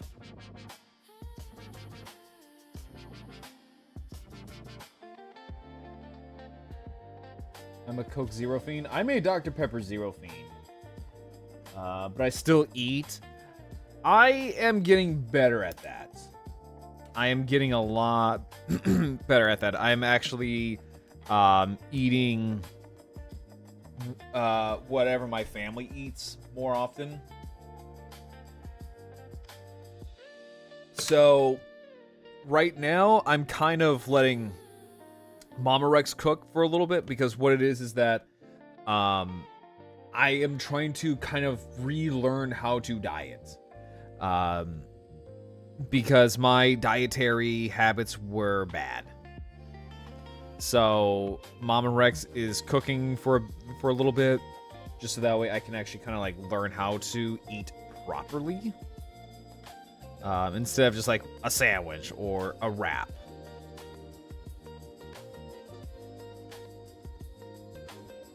See here, I cut out soda because it's too much of a problem. Same. And the other problem is that with my job, I travel a lot, and soda is very convenient. Like, it is super, super convenient. But, like I said, I'm gonna lean more towards, like, gamer subs and whatnot. Because I'll typically bring 2 waifu cups with me. One is caffeinated, one's not caffeinated. Oh, excuse me. So that way I can, you know, limit myself.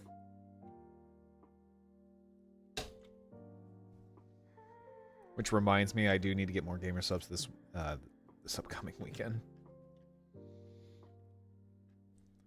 Okay, so we gotta set that off to the side. Audit gas stations, so it's hard for me to meal prep. Yeah, that's always like the problem, especially like if you are like surrounded by the stuff. It's kind of hard not to just like pick something up. Like, I'm also learning like a lot of dietary is 100% willpower. Like, it is just straight up willpower. And it sucks because if you have ADHD, you're also a lot more impulsive than the average person.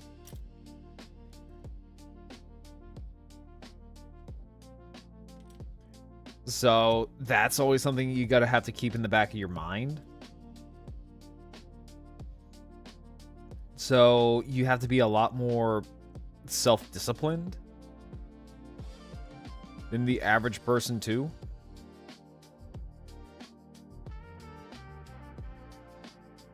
And not let your impulses get the best of you. Let's see, I'm in the car like half the time, half the day too, so I don't get an official lunch break. I don't either. Like, I could literally go the entire day without eating, and I've done that. I have done that. And just kind of have like the Asmongold dietary habits. Which, if you guys don't know about Asmongold's dietary, he released it, and it's frightening that the man is so skinny. I think that's also because he has a maybe what like a larger metabolism, or he has not a larger, faster metabolism. That's what I'm looking for. Because like Asmongold, his diet is yeah, so like his diet is beef jerky, Dr. Pepper, candy, and I think fast food. And I'm just like, bro, how are you this fucking skinny?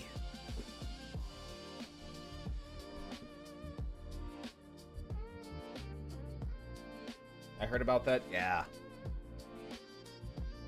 Yeah, it's just like, bro, like, tell me your fucking secret.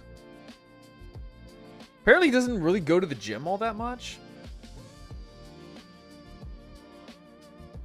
Unlike, you know, Charlie, Moist Critical. Because how is that a diet? I don't know. I don't know.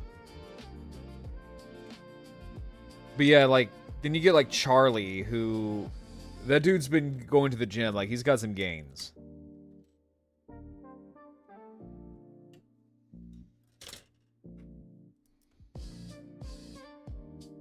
So we'll set these off to the side. And then set these off to the side. Then we're gonna grab. So like for me, I know when I move down to my new place here soon-ish, I don't know if I'm gonna want to do like, cause I definitely am gonna go on a diet plan. Yeah, no, he does. He has both. He has two different types of guns, but I do know like once I get to my new place, I am definitely gonna have to go on a dietary plan. The thing is like I don't know what I want to do because I'm not gonna lie, it was very tempting for me to just go, you know, I am gonna go on Ozempic.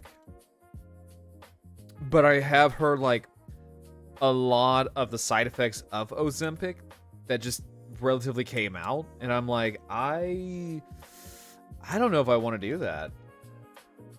Because there's like Ozempic, there's Wegovy, there's all these other kind of like weight losses and stuff like that, but I'm gonna be in the fucking army. And I'm gonna be active duty, like not active duty army, but I am gonna be like active duty adjacent army. So I'm gonna have a workout plan either way. Because luckily I won't be in like the actual like reserves anymore. So I'm gonna be clocking in every day, doing my workouts and shit like that. What? Please don't what? That stuff is supposed to be for people who have type 2 diabetes and their shortages. Specifically. Yeah, no, I'm not gonna do it. Like I said, that's what I'm saying. Like I was tempted. I was very tempted. I was very, very, very, very tempted to do that. But no, I have decided that I'm not gonna do that. I pride myself a little bit more than, you know, cheating my way and getting Ozempic and Wegovy.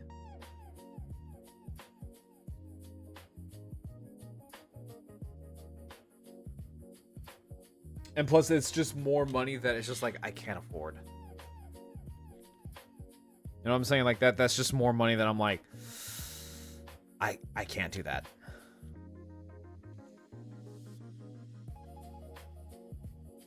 No, I will, you know, I will get leaner again, but on my own merits.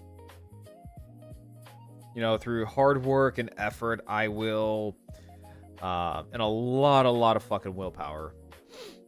But I will get back to where I was. Granted, it's gonna take some time.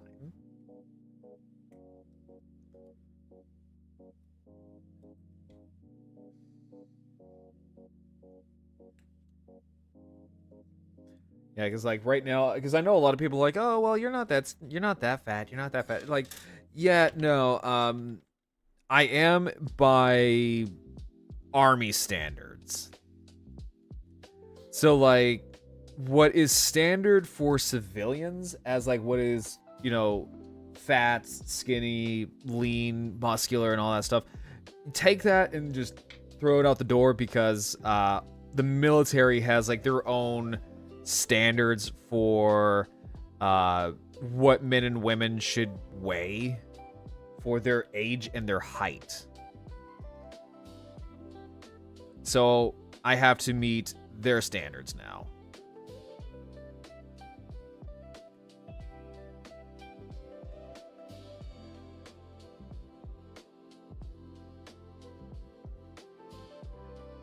Because it's no longer a civilian thing.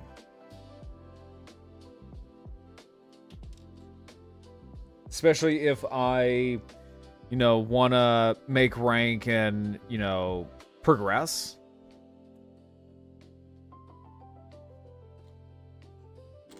Because they look at that. They do 100% look at that kind of stuff.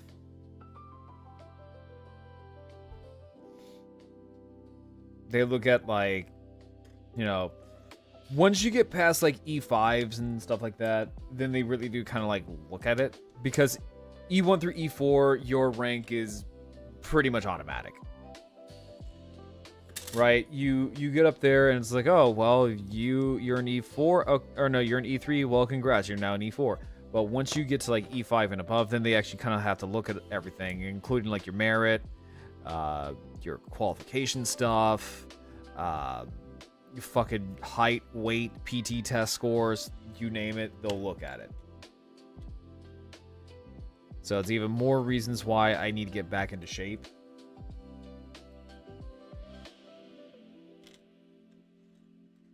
There we go.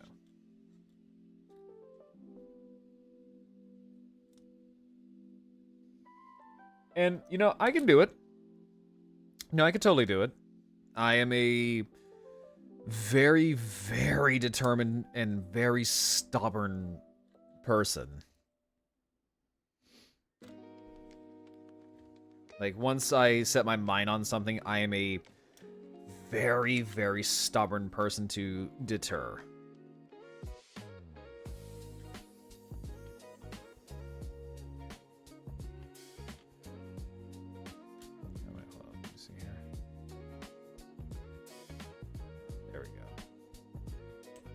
There we go.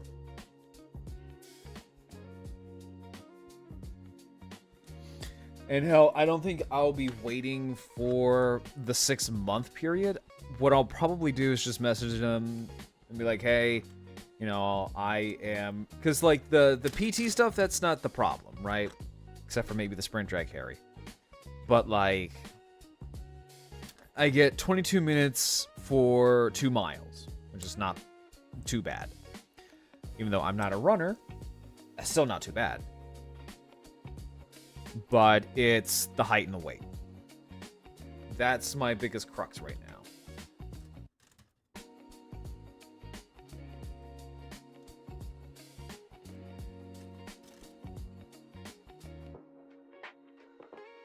Especially since it's my entire career on the line.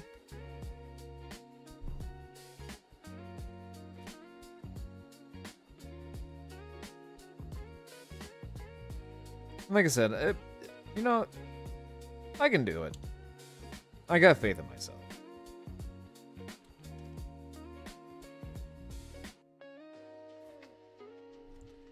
Just looking at it with optimism. Let me see.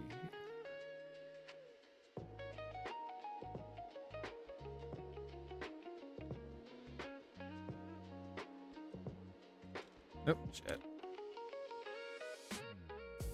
Okay, so... Also, for those who are not subscribed...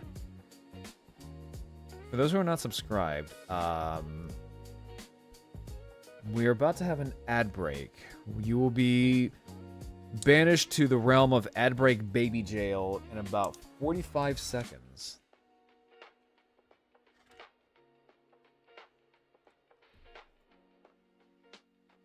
Oh, that's nice.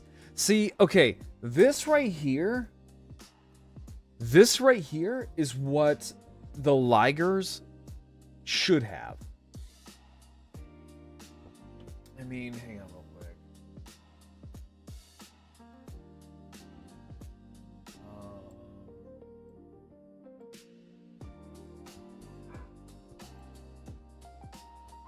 There you go. There you go, Karai.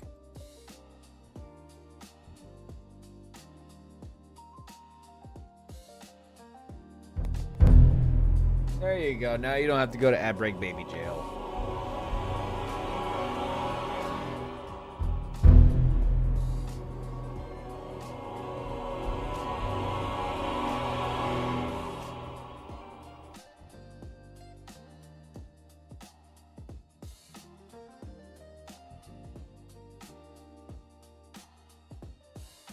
Yeah, no, like, it's fine.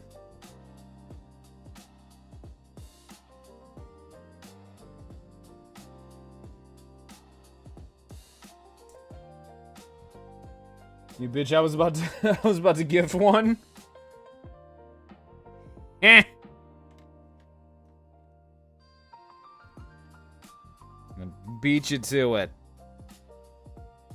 Please never like you should give me anything. No, Kura, I do it because I want to. I do things because I want to. So I need 4 of these bastards.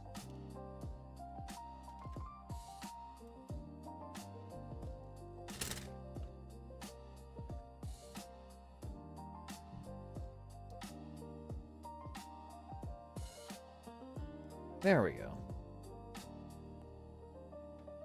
Yeah, no, I do things because I want to, and it's also because, like, I don't ask for anything in return. That's just the kind of person I am.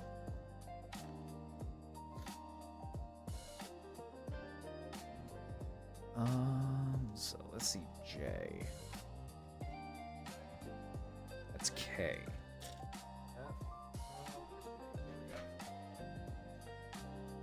Okay, so it's all of these little panels to pop off. Okay.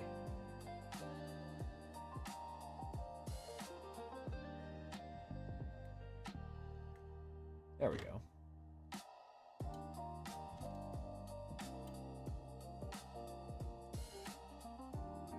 There we go. And there we go. So these little pieces are going to go on the upper part of the leg to kind of fill it out.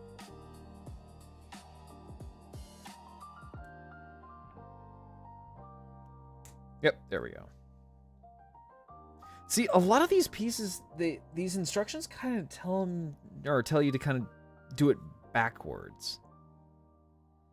I feel like these should have been put on before that.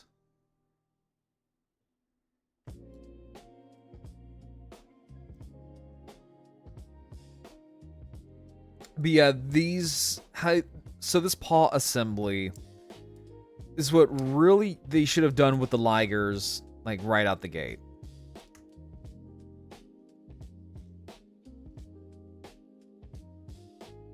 I mean, hell, the Hellcat does this too. So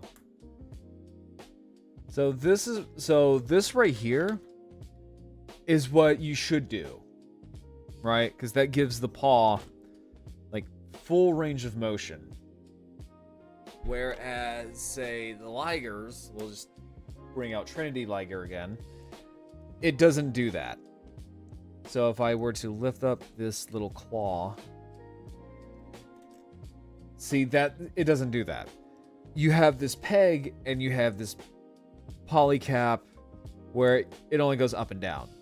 And it's not even that much of a movement either. So, again, I really wish that they could have just, like, improve on that. So I think they're going to release more Ligers in this line. Because I can see this line doing really, really good. Because, like, a lot of collectors seem to really love this particular Zoid line. Like, this is doing really good. So I'm really hoping that when they get things like Liger Zero, hell, maybe even like the Murasame Liger. I'm trying to think of some other Ligers that they have. Maybe even Energy Liger. They take this and apply to it. Because, like, I get it what they were going with this. I get it.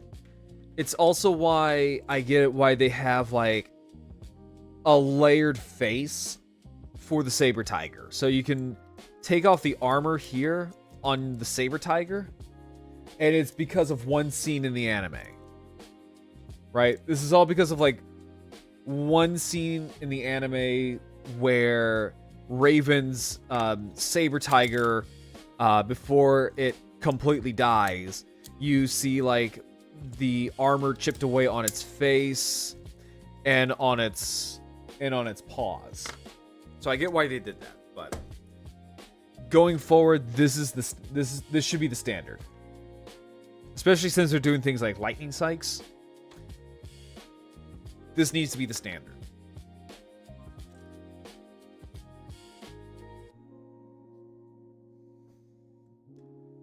So, let me take a look here. So, I need D.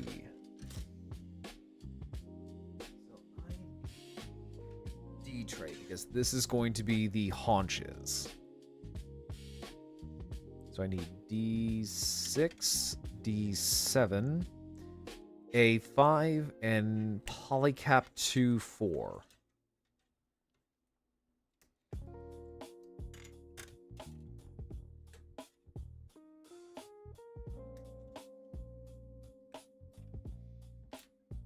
The thing is, like, I would also put on fucking Spotify,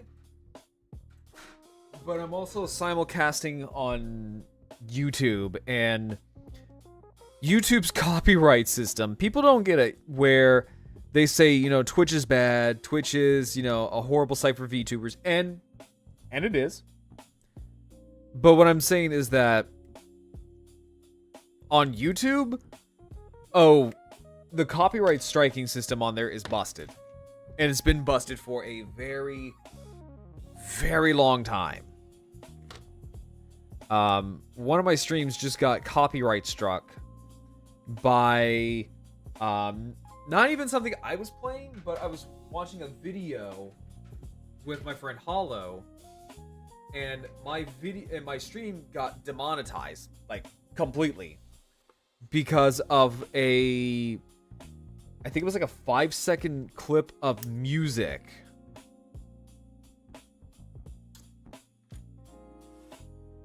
that triggered YouTube, and they didn't take it down. So he didn't take down my stream, but I can't make any money off of it, which is fine. You know, my account is like nowhere near the threshold where I can actually start making monetization off of my stuff.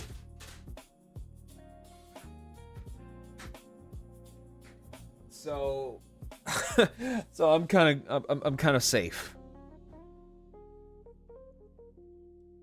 Which also, yeah, the threshold in order for you to gain monetization on YouTube is a little much.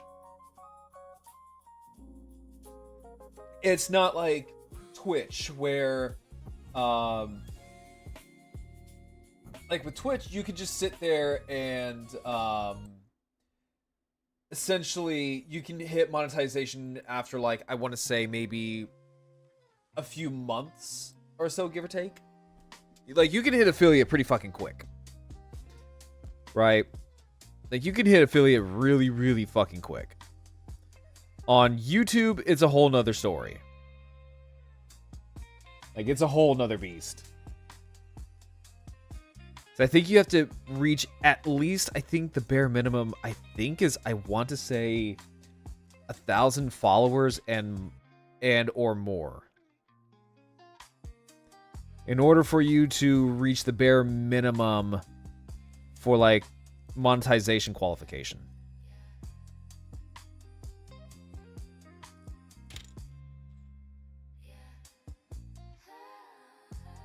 Which sucks.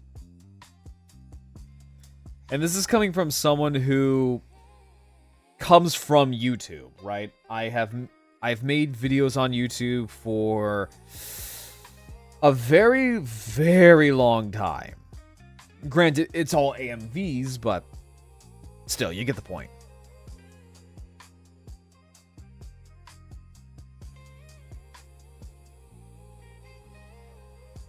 Well, I wouldn't...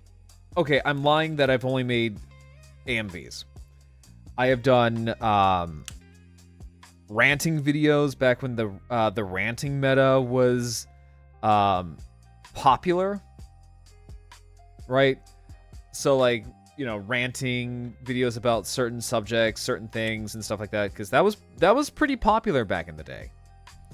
And I've made machinimas as well.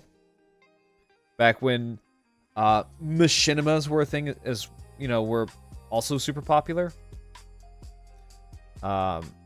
Things like Halo 3 and Halo Reach made that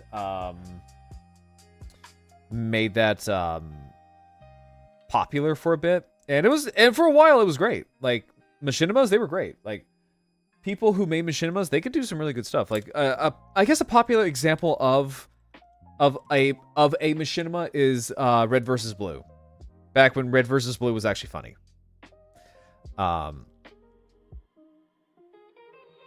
That is what you would count as a machinima. Yep, yeah, Red versus Blue. Yeah, the yapping meta. God, I wish there was a yapping meta. Like here on Twitch with VTubers. Oh, I wish there was a yapping meta. Because please, like, if there is, let me know, because I would love to take part in that. Because I am getting better at yapping about shit.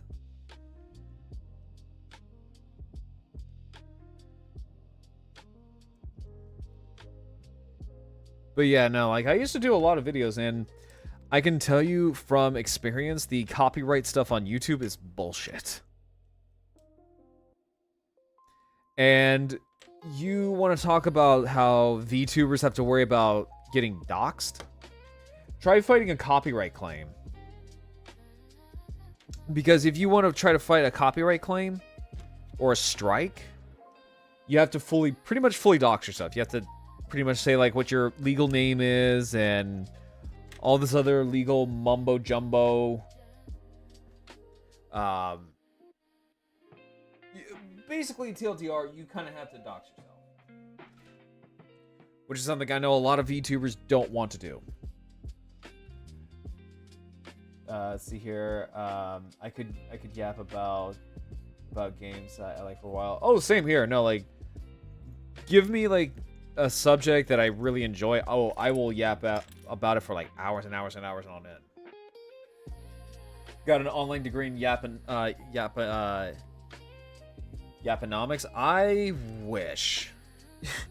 I really wish that I did.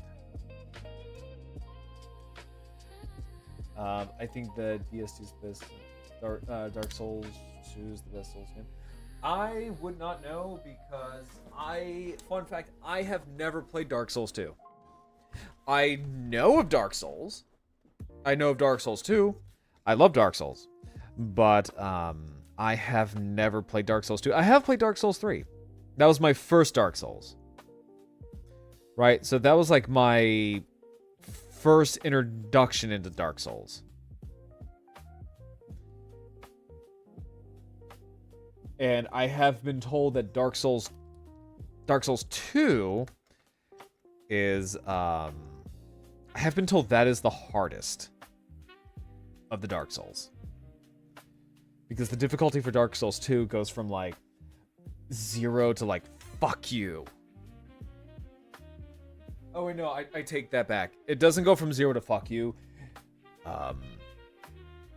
It goes from like fuck you to completely and utterly fuck off. I have played Dark Souls 1. I still need to finish that game, but I personally enjoy it. I personally really, really, really enjoy it. I think it's really fun. And the funny thing about it, so the funny thing about all of this, right? The funny thing about this is that I was very, very, very, very, very hesitant to just chat. I was very, very nervous about it. Because I didn't think I was that great of a chatter. Like, I was very hesitant about it.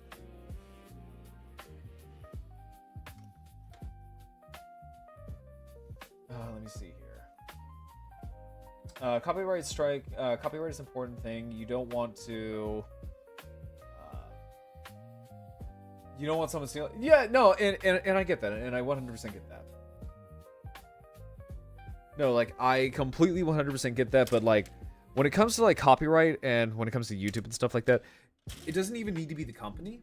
You could literally copyright strike someone and claim that you're that company. Right? They don't, like, most of the time, people don't, on YouTube site, do not check that stuff. Hell, you don't even need to be the company. You can just sit there and say, oh, well, this person, fucking Gabagool over here has decided to use my content about how much I love it when, you know, women sit on my face. And, I did not approve of that. And YouTube will go, oh, well, okay. And not even check into it. It's almost entirely 100% like automated.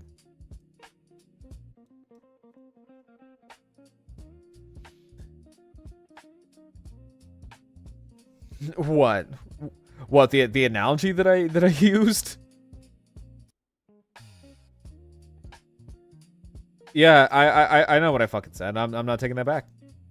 I am not taking that back. Nope. I made my bed and I'm gonna lay in it. I'm gonna sit there and lay in it. You know? I know what I said and I'm not sorry. I refuse to apologize for what I said. It's an example. You motherfucker! What?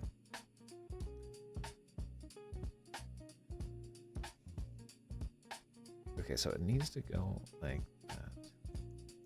Yeah, no, I know what I said. I know damn well what I said. And I refuse to apologize for what I said.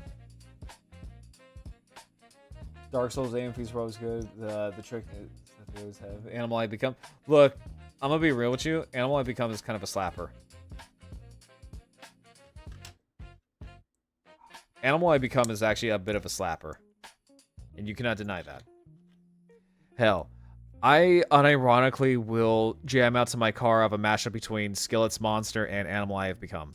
And it's a fucking good it's a fucking good mashup.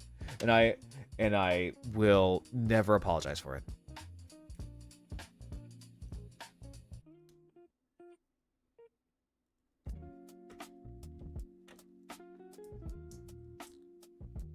It's such an edgelord song, but you know what? It's a good one. There's a reason why it's, you know, famous still to this day.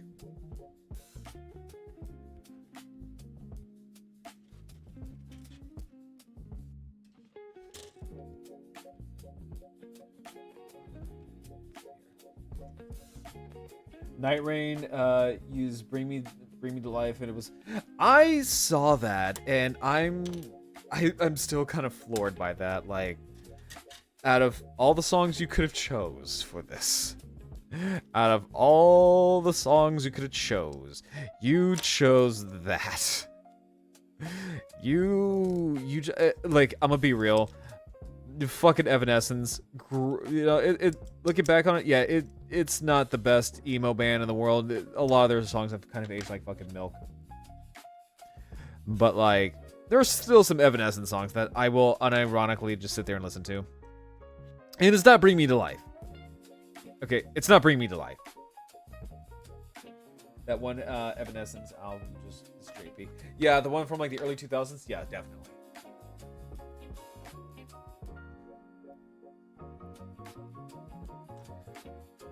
Now, there is a Bring Me to Life cover that fucking slaps, and it's a goofy cover. It's literally someone doing a goofy impersonation, singing Bring Me to Life. And it's the funniest shit you will ever hear in your life. Your ears, your earballs will hit absolute fucking nirvana. Your ears will ascend to greatness. Would you hear Goofy going, "Oh, can you see into my eyes like open doors? Wake me up inside. I can't wake up. Wake me up inside, save me." Like, the guy realized that what he's doing is fucking ridiculous because he's trying so hard not to laugh. And and no pun intended, but he goofs up in mid-sentence. And he's like slipping out like a fucking giggle. See here. Yeah, my immortal. My immortal's okay. Like, my immortal is okay.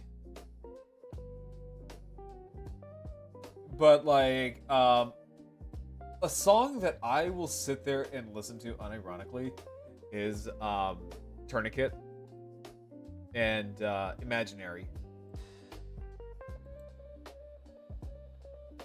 I, no joke, absolutely love Imaginary and Tourniquet. That and Everybody's Fool. I love Everybody's Fool.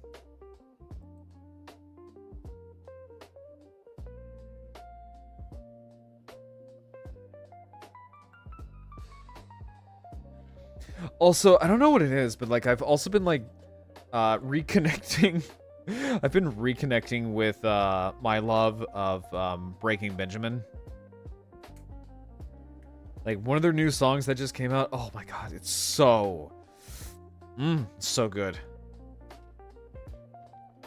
I've been on a sleep token and Bring Me the Horizon kick for the past few years.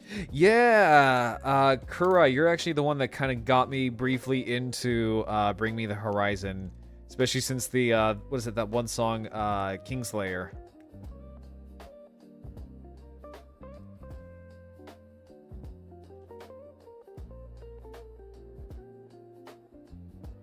And it's now on my ooh, Going Under is really good too. Yeah, because like right now, Kingslayer is on my Spotify playlist.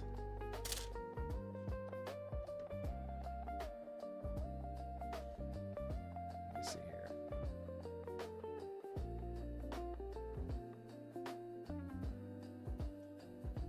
Let's see here. I rediscovered my love for the band. Oh my god, I haven't heard him in so long.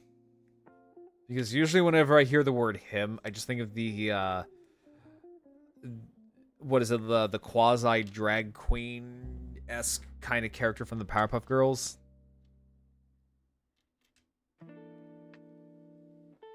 But yeah, no, that just unlocked something. Oh my god, I fucking love Cell Dweller. It's actually how I discovered the song Tragedy. Because they did a really banger of a cover of that. And also,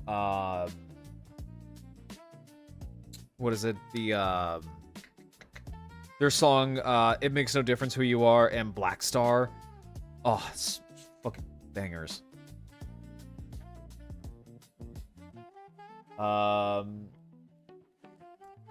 Yeah, I love Sabaton. I absolutely love Sabaton. And yeah, I do too. Like every Christmas, I will play the song Christmas Truce. It's a really good song, and honestly, it talks about a real event that happened, and it blows my mind that that was a historical moment. And they tried to do it again, but both sides were like, nah, let's not do that. Let's not do that. Let's not call a truce on Christmas.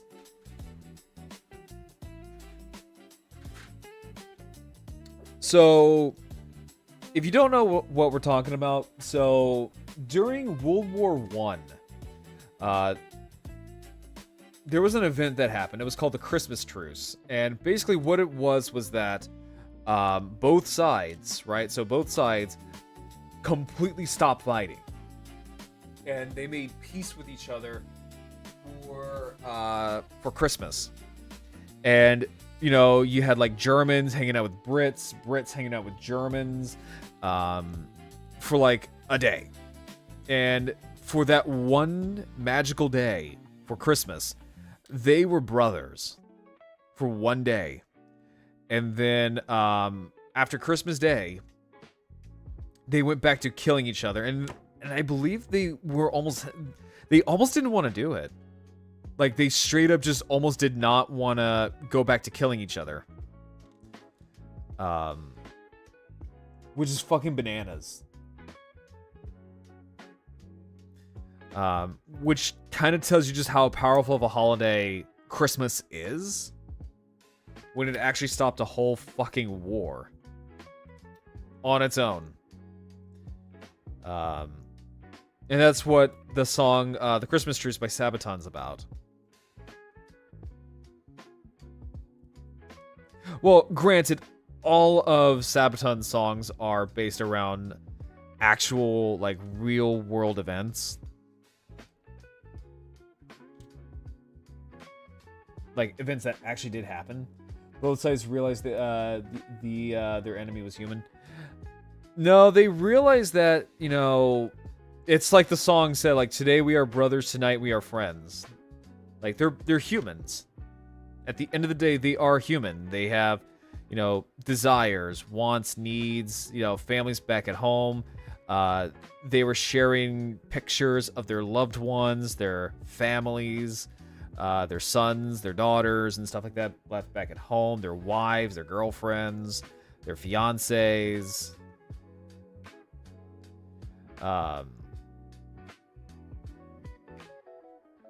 Like, it was truly, like, a bizarre but wonderful thing that happened.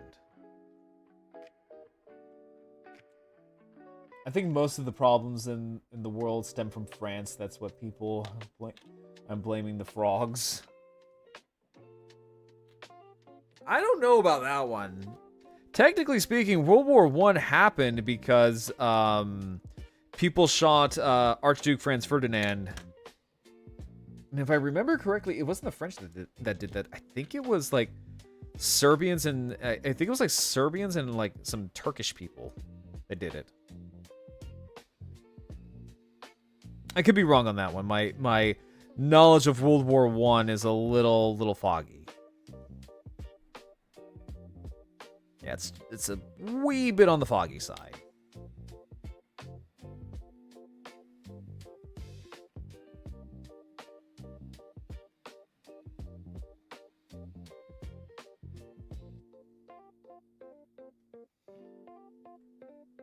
Although, it does make me want to watch the movie All Quiet on the Western Front.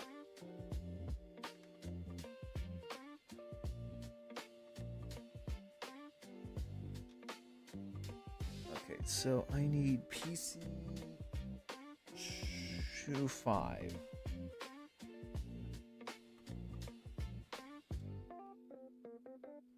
World War I was caused by a lot of alliances that had been made through marriage and relations. True. It was Serbians. Okay, yeah, I was right. So it was Serbians, but Serbia was in alliance with Russia, who was in turn in alliance.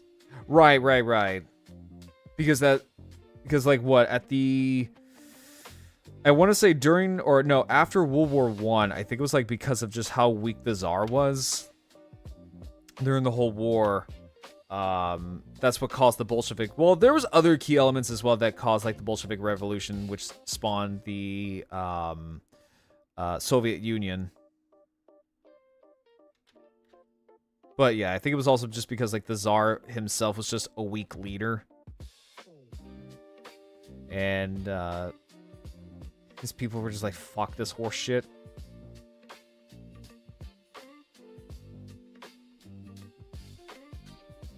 Everything was so close now with alliances and marriages that, like Hale said, it was basically a powder keg waiting for the spark. Yeah. Like so many people were pretty much in bed with one another. That's actually funny enough is that World War I is actually where Marines got their names.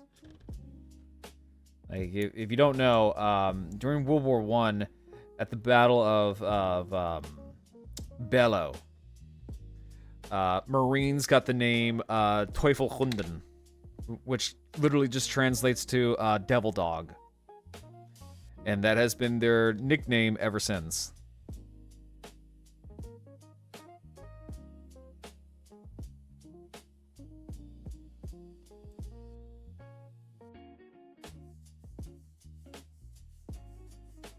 because they scared the ever-loving shit out of the Germans. Because people just clawing out of trenches with like bloodshot eyes and foaming at the mouth, you know, that tends to kind of scare people.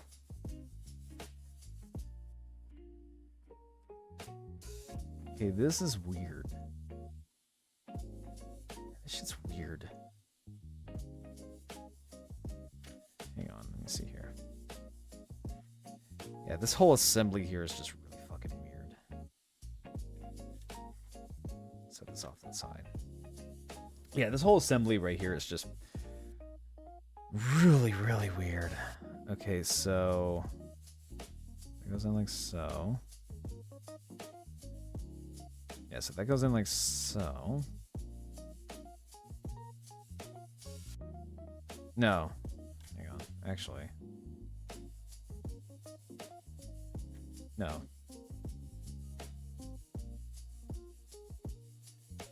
No, this side has all the crap in it.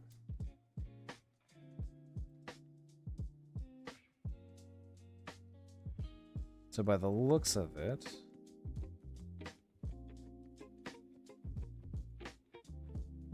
okay, so the back, and if you look at the Treaty of Versailles, it was basically a fuck you to Germany, as it basically made them responsible for the whole war. They lost their foreign colonies. They let's see here, they disbanded their army, and they had to pay a metric fuck ton reparations to. Then they're fucking broke.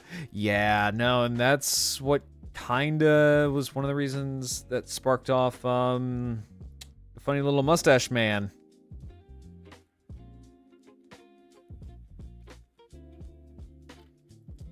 Like, World War I is such a fascinating time in history that I really, really wish was talked about more often. Because, like, some of these battles that people were in just sound like complete and utter, like, plots for, like, movies or, like, stories and whatnot. Like, some of the stuff was really, really fucking strange. And kind of downright terrifying. Like, look no further than things like the Attack of the Dead Men. Which is honestly, if I'm going to be honest with you guys, it's honestly like my favorite part of World War I. Just because of how batshit crazy and terrifying that was. It also gave way to one of the best Sabaton songs ever.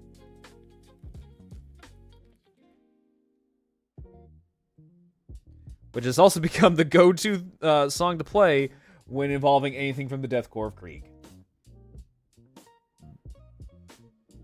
Look up Battle for Castle Eider. Yeah, I'll have to take a look at that later. But yeah, no, Attack of the Deadmen was basically... everything was, like, lined up perfectly for the Germans, right? Everything was lined up 100% perfectly for the Germans. They released not chlorine gas. It was something else. I think it was sarin gas. I can't remember.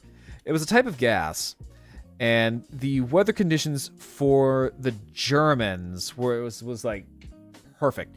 The wind was at their favor. It was at the right speed. It was perfect. So they released a wall of gas on Russians during the Battle of Fort, I think it was like Auschwitz. And it looked like the Germans won. Because Russians were dropping like fucking flies. To the point where the cloud, the gas cloud, was corroding weapons, trees, mustard gas. Was it mustard gas? Okay. Yeah, so like the gas was like corroding like trees and stuff like that, weapons, and for the Russians it wasn't very good because combined mustard gas with the moisture in their lungs, They essentially made hydrochloric acid. So they also had their throats and lungs basically liquefying from the inside. So they were coughing up blood and literal chunks of their own lungs and throat. And so the Germans thought they had won. And then they started noticing what looked like dead people just getting right back up and started shooting at the Germans. And this scared the shit out of them. Because honestly, if I were a German and I saw this, yeah, I'd run away too. To the point where Germans got tangled up in things like barbed wire and stuff like that they laid out for the Russians. Right? Like, they fell for literally their own traps because they were scared so shitless that these Russians literally just got up and just started kicking their ass. And it was about 100 Russians that survived this attack, right? And ever since then, it went down as and they did this right before they died. So ever since then, this whole thing was known as the Attack of the Dead Men. Again, 100 Russians versus an entire battalion of Germans. And the Russians popped out victorious.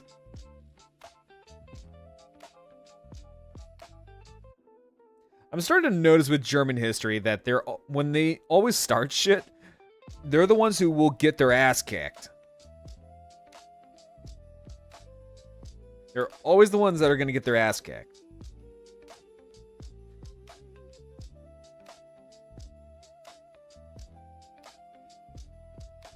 But yeah, World War I history is just so fascinating.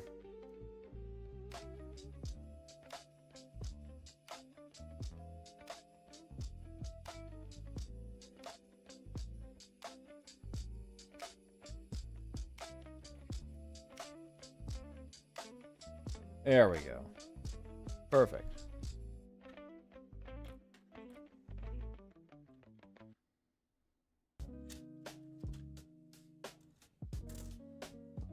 Alright, so... Alright, now we are going to grab the B tray and the E tray.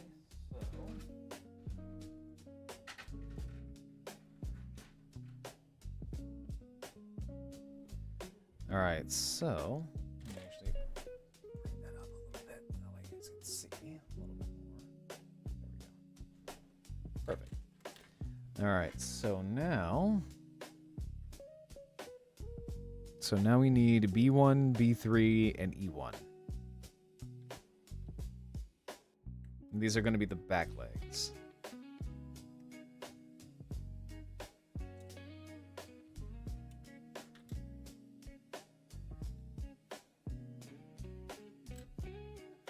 So just basically clearing out the B tray.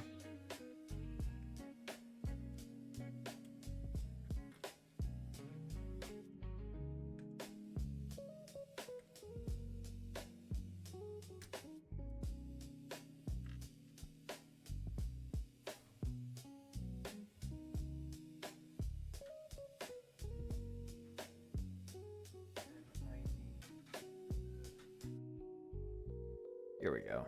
And then the last couple of pieces from the E tray.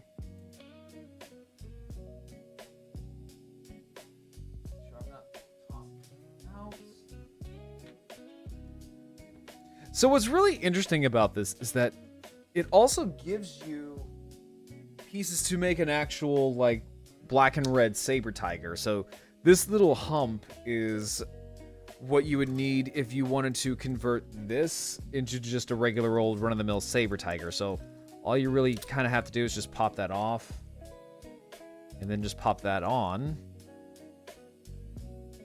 Come on real quick. Gotta line it up here. There you go. And then line it up and then bam, you have a regular saber tiger.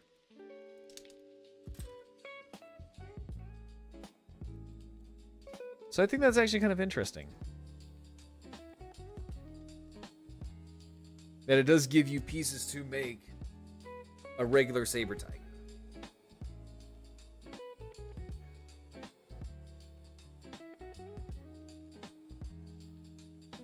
Alright, so I'm looking at these pieces. So let's see, the last stand is yeah, the last stand's also really good too. Fucking love the last stand. I love playing the last stand when I am playing Warhammer, like Space Marine. Because it genuinely does make you feel like a badass.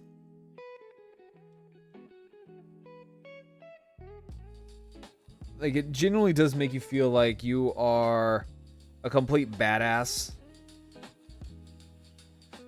And it makes you feel like a fucking crusader. Let's see here. Most people like myself at first think of like, oh, a crusade song, and it's actually attached to a cooler battle, the Sack of Rome. If I'm not wrong, the Swiss Guard first time in combat, those fancy guys with the... Yeah, well, yeah, it's also in the lyrics too.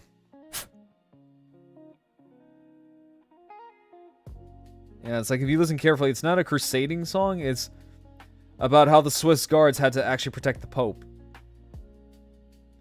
Because if you don't know, Rome is kind of, important to the Pope. That's kind of where he lives. Or no.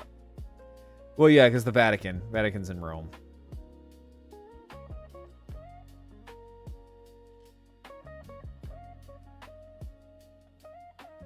Oh, okay, I see it here. Oh, that's weird. I don't like that. So this kit has a lot of weird, like, twists and turns to its build. So what it's telling me is that it wants to... So, you have this groove right here.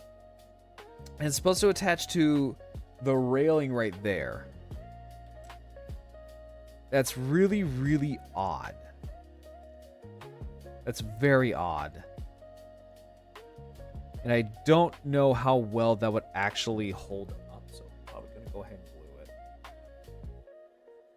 Or at least the little railing bits.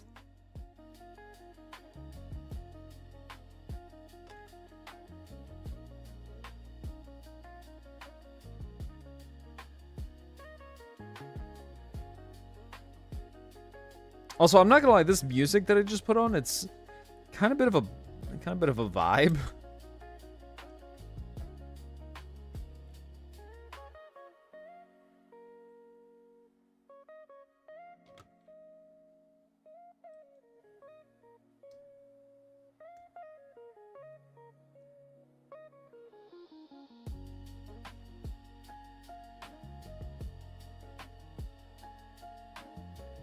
Let me see something.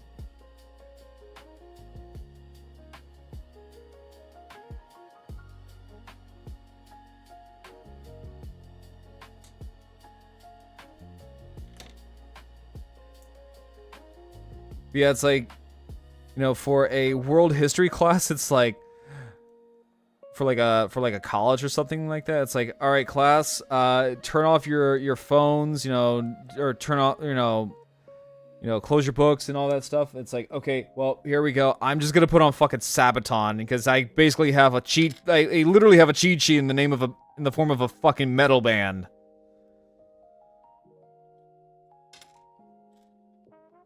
Oh my god, it's Enzo with a steel chair. Can you believe that they're actually making yet another live-action Assassin's Creed movie? Can you guys believe that?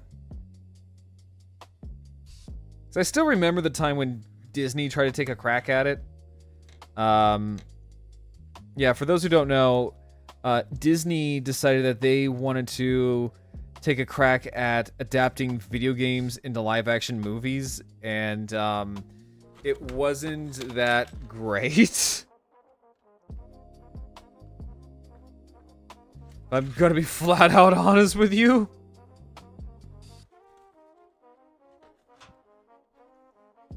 I mean, they tried, give it to Disney. They did try.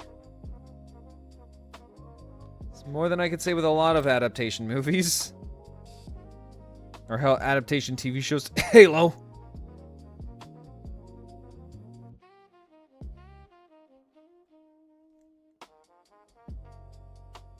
Sorry, I got bullshit allergies. I'm allergic to bullshit. Let's see here. If it was about Edward Kenway and have pirates and shit, I'd be okay with it. Well, I don't know what it's going to be. I'm going to just assume that it's going to be based on the first game. I'm going to assume.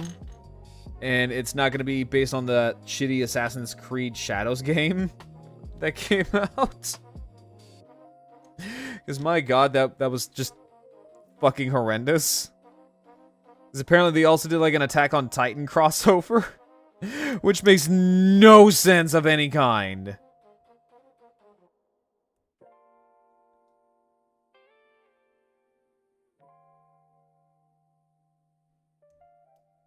Like, I think that's got to be one of the most awkward crossovers I have ever seen in my life. Because it literally just came off as, how do you do, fellow youths? The youngins like the anime, right? They like anime, right? We'll just cross it over with that.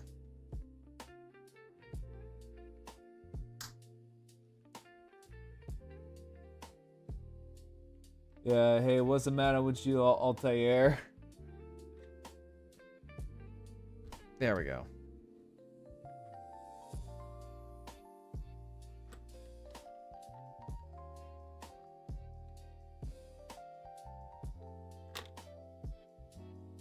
Apparently that's okay. I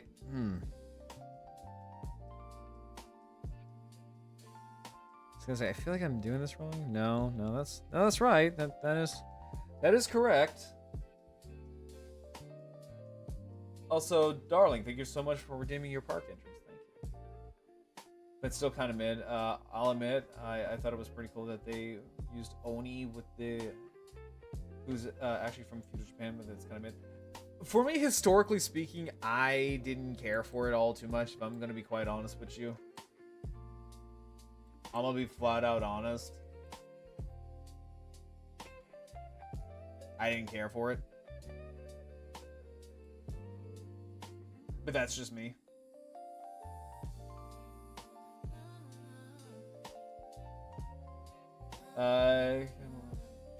I'm watching while at work. Oh, we're about to close. Let's go.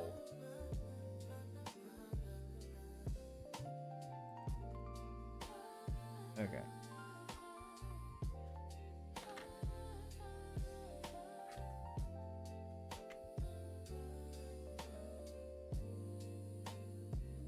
And we are almost done with the legs.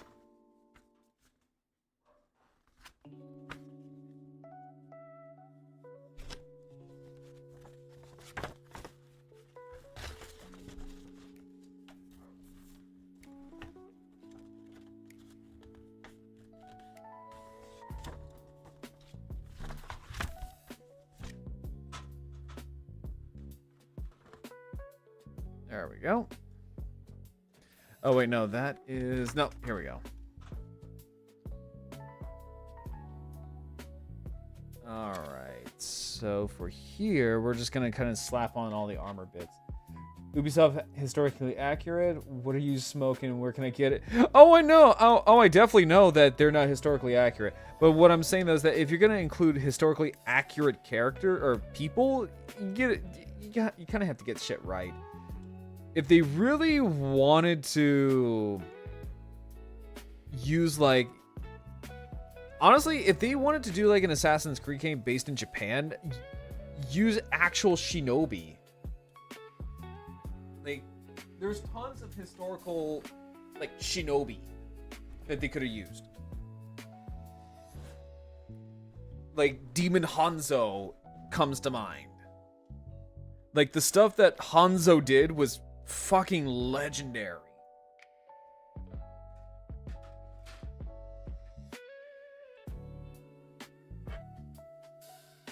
or Goemon, who was this legendary bandit who stole from the rich and gave it to the poor. Like, he was Japanese Robin Hood. So here, most of the time I hate historically accurate games. I'd much rather play. No, and that's fine too. No, and that's perfectly fine too. Like, I'm kind of in the same boat too.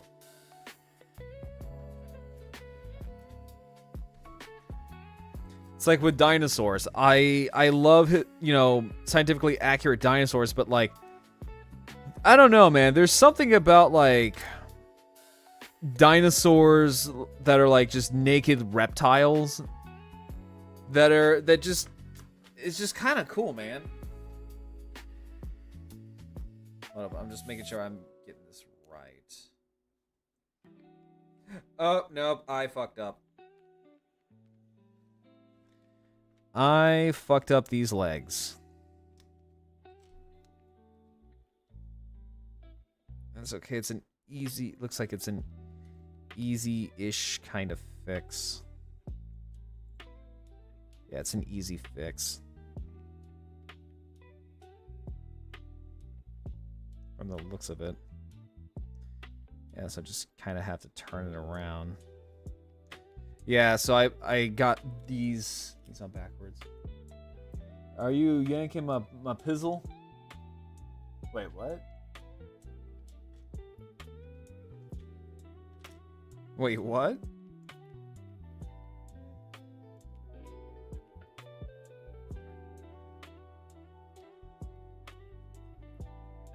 Let's see here. Yeah, luckily this is just an easy fix. Easy peasy.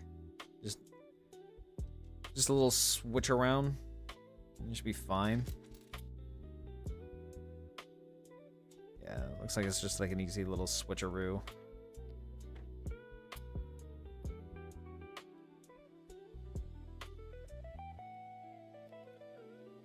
Or I could be wrong. Just gotta completely disassemble it. I love scientifically accurate dinosaurs too, but I also like dinosaurs and JP. Yeah, exactly. Like, no, I do too. I personally love my dinosaurs when they're, you know, accurate, but I'm not gonna lie. Sometimes a nice good old movie monster dinosaur is fine too.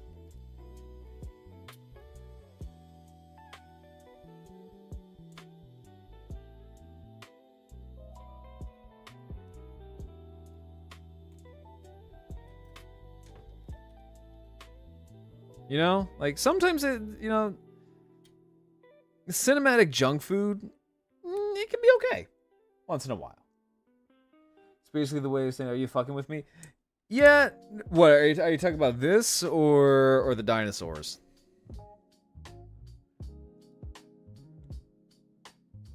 Wait, hold up. Hold the flying fuck. Or did I have it the other way around? Did I have it the other way around?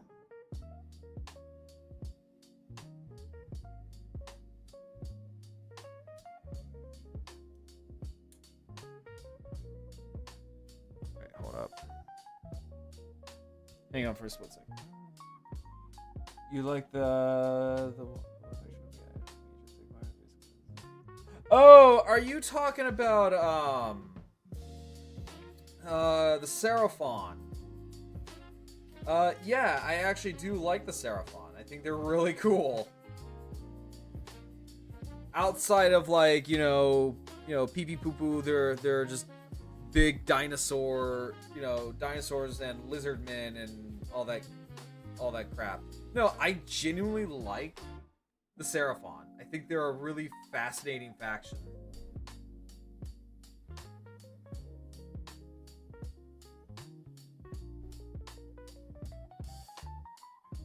I just want to make sure here.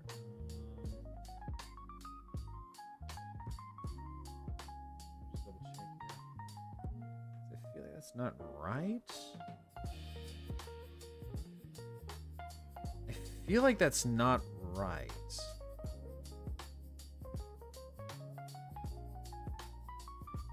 Hold up, let me see something. Yeah, that's not right. Okay. Why are these? See, I have 2 Seraphons on my throne, hee hee. Because of the only war things I want. And, you know, that's perfectly fair, Karai. That is totally 100% fair. I, however, have a few Warhammer stuff, and funny enough, they're not Seraphon. Although I would love to have some Seraphon stuff. But I'm also like a big Warhammer nerd, so there's that.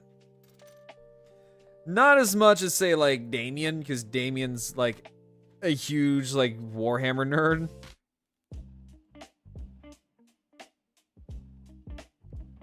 That man loves his Warhammer. Let's see here. May I suggest a White King? He's a goofy little.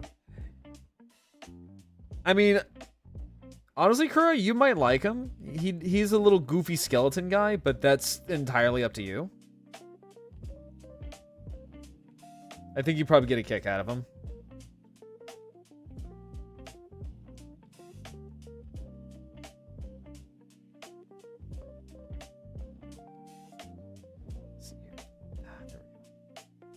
I'm not super into Warhammer. I literally only want the Dino one. Yeah, and that's fair. Like, no need to like push it on me. If they only want like really just like one thing from a certain thing, that's fine. Warhammer is not for everybody, and that's totally fine.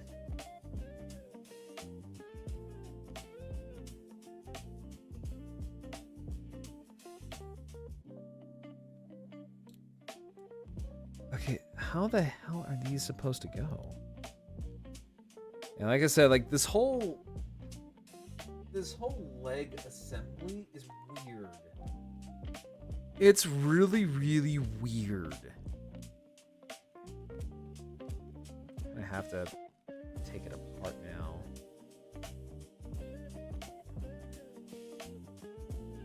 I kind of have to take these apart now. Yeah, this is...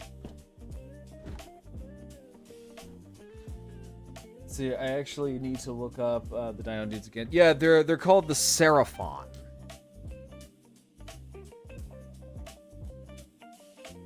Yeah, they're called Seraphon.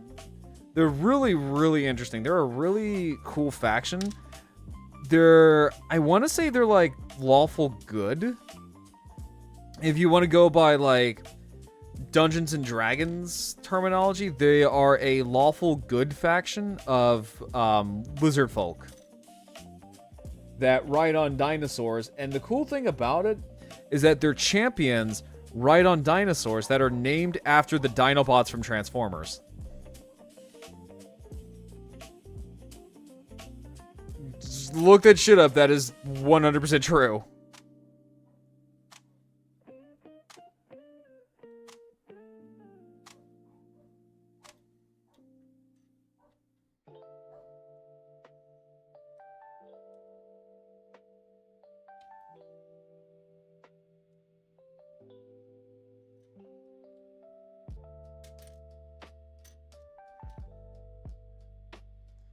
Alright, so...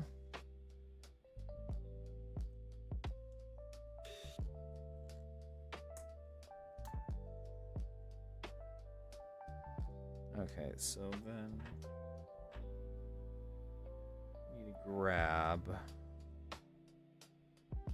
We gotta do everything here backwards now.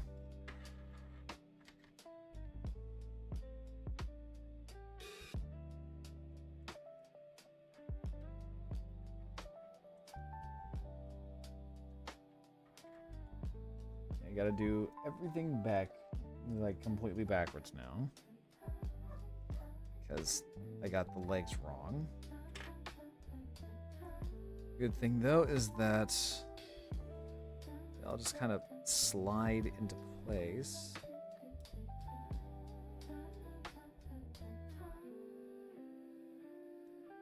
Yep, there we go. They all just kind of... There we go. They all kind of slide into... God! Fucking damn it. I did it again.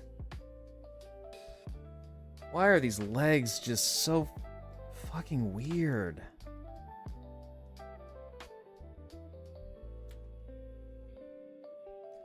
Alright, take that out.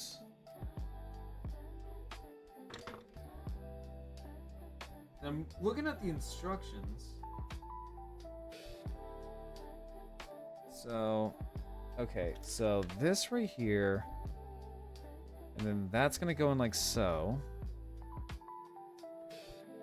Just make sure that the piece is facing the right way. And it is. Yeah, why is this particular model kit just so irritating? That's wrong, because that's going to go in the back.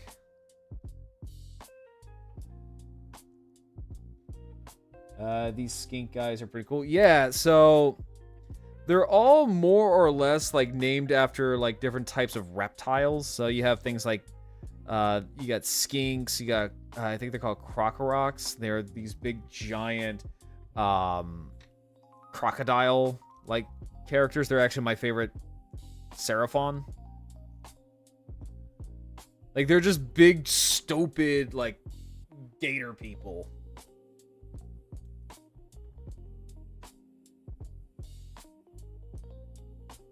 And we love good, like, big, dumb gator people. Okay, so, let me see here. So we're gonna take this. And...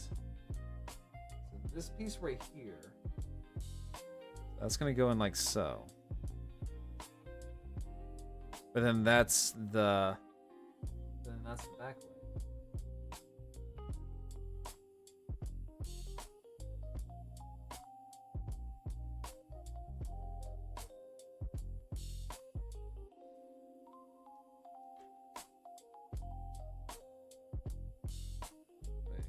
Oh wait, hold up.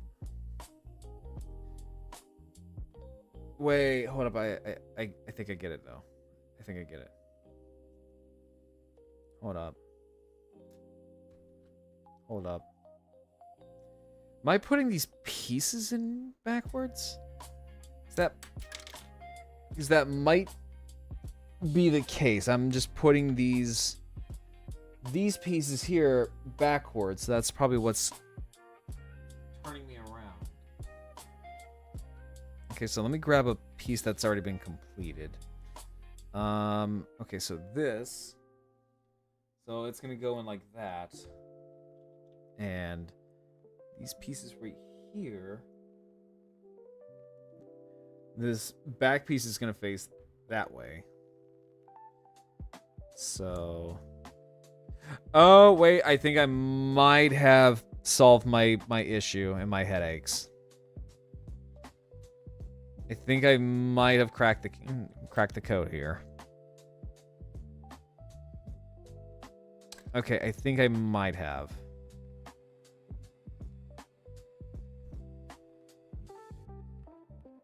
Yeah, I think I might have cracked the code. I don't think it was the assembly that was wrong. It was these black pieces right here that were wrong.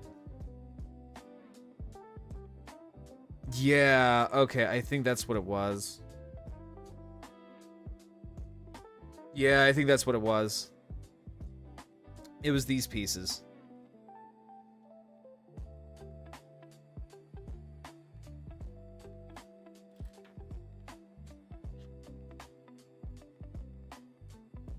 Yeah, okay, that is right.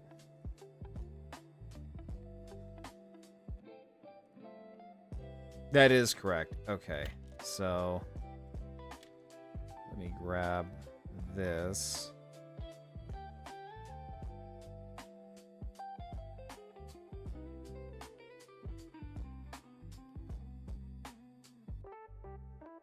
And then that. So then that's going to go in there like so. Okay, I think I get it now. But then it doesn't want to go in that way. Yeah, but then it doesn't want to go in. So, okay, hang on. Because this is basically the last step for this whole Zoid. This is pretty much the last step. So, okay. Hi, Jackie. How you doing? Kurai, can we get a shout out for Jackie? How you doing, Jackie?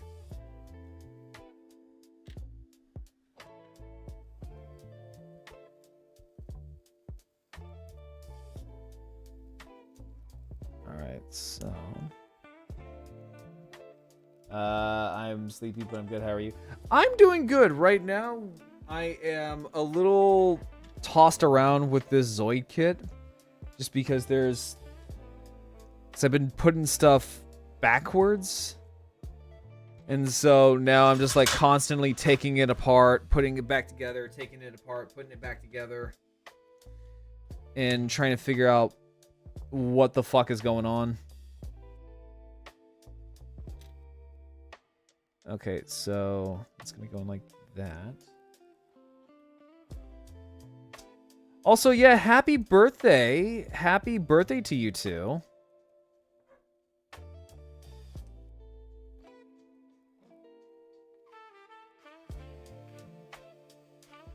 How was your birthday, Jackie? And how was your birthday, Kurai?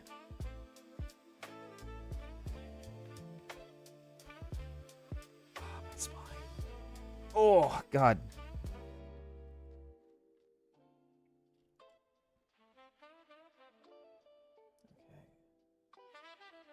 It's on the 3rd, so it still feels... I know, but still. Because I know with Jackie, she's got like a whole debut planned. Also, I'm gonna be for real. If I don't have shit down in like a calendar or it's not written down, I will completely forget.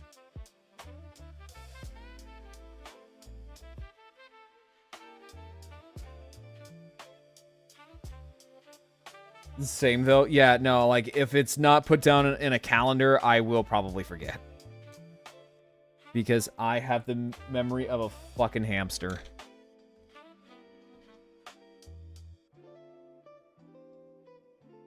Because I have like ADHD. Let me see here. So, okay, so it's these back two pieces that are gonna go in. I think.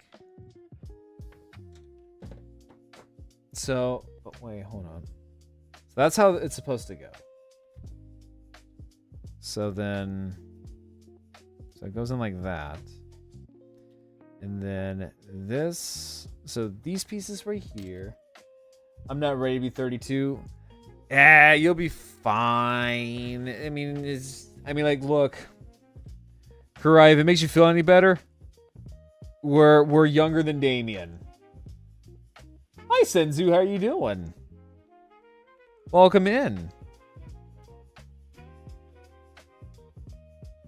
Okay, so if I'm building this correctly, but again, it doesn't want to go in. That goes through, yeah, because that all goes through here. Do you have experience with, I don't. So I don't. I've been using, Gorilla Glue, which to me works just as fine. I do need to get more cement because mine has hardened over time. But yeah, no, I haven't had any experience with those. The gray hairs are getting more. For me, you know, knock on wood, I haven't experienced gray hair yet. I say that, and I have probably jinxed myself. Let's see here. Need to glue some parts for PVC things, but no plastic. Oh, can it really?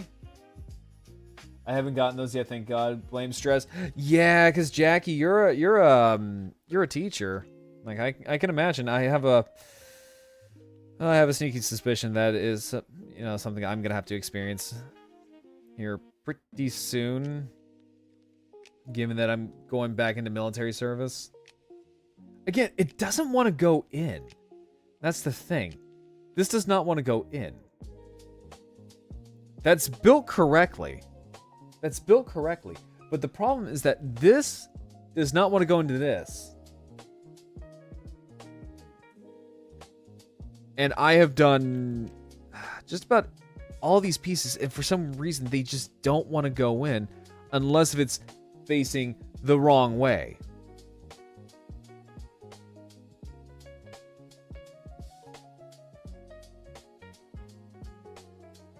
Because if I look at it this way... Oh, wait, no, hang on. Nope, I think I found the right way. Never mind. I tricked you guys. Teehee. Never mind. I unknowingly trying to show you guys that this thing is being dumb. I turned out to be the one that was being dumb. Please ignore me. I'm fucking stupid.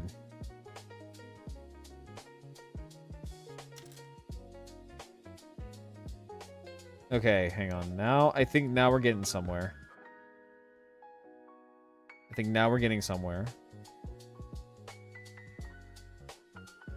Yeah, okay, now we're getting somewhere. Okay, now we're getting somewhere. Let's see here, I haven't done this thing yet. I can't believe you've done this. Look, I'm fucking stupid, okay? Look, I'm fucking stupid. Okay. Now we should be good.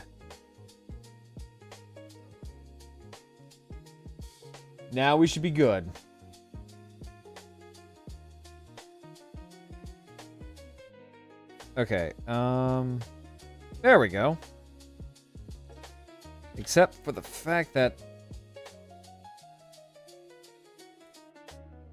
Oh, that's weird.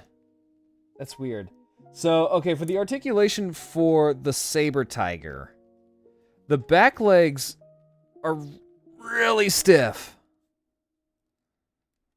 Like, that is stiff. Jesus. Yeah, so that's pretty damn stiff. And also has very limited articulation in the back legs, or the back feet. But yet, for here... It's got some pretty banger-ass, like, posability in the front paws. So I don't get why this kit, I'm just gonna be glad when this thing's done.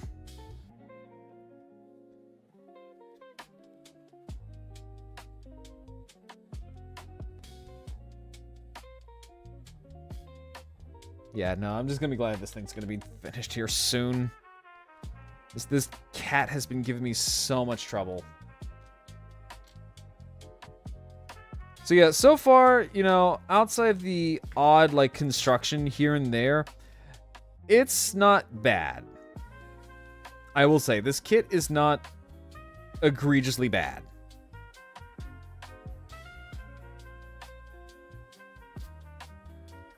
Although, it has some odd choices. It has some very, very odd choices for... the build,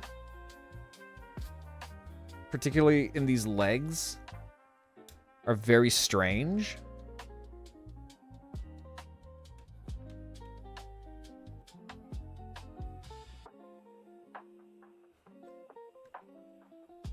So there we go. These are... It is fun. Like, outside of, like, some moments here and there, it is a fun build. I will not deny that.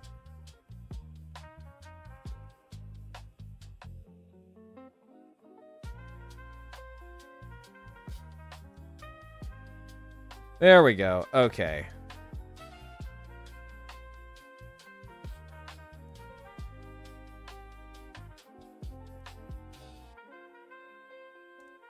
There she goes. But I wish that, and maybe I can go back and maybe try to carve this a little bit, just so that way there is some articulation in the back paws just a little bit.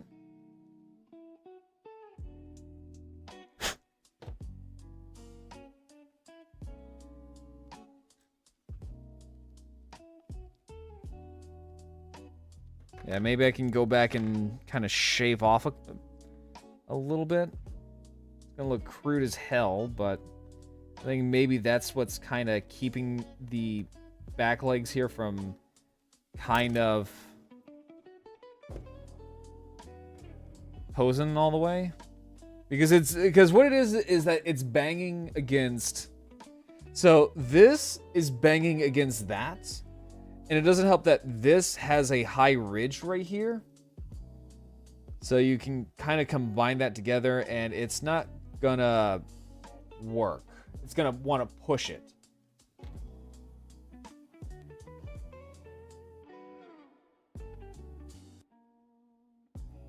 So, I mean, like, that's probably the best I can do. Sure, if I had, like, the proper tools, I can probably fix that a little bit. See here. Yes, I did have a good day, Lilac. I hope you've been behaving and you've had a good day so far.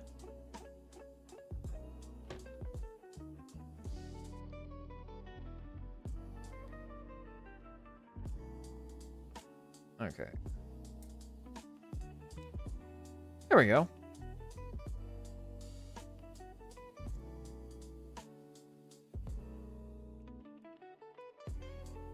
There we go. So then we just slap these little discs on the legs.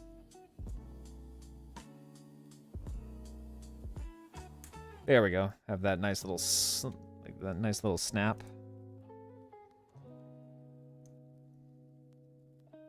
There we go.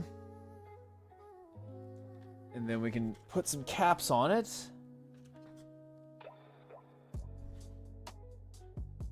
To kind of round it out. There we go. So we need about 4 more caps. So then wait, what are these end pieces over here? Am I missing something?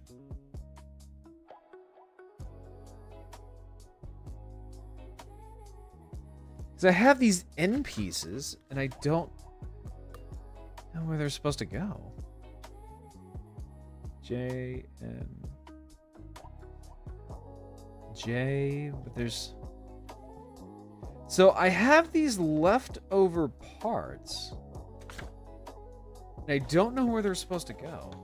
So these right here, I don't know where they're supposed to go. Wait, hold up. Wait, hold up.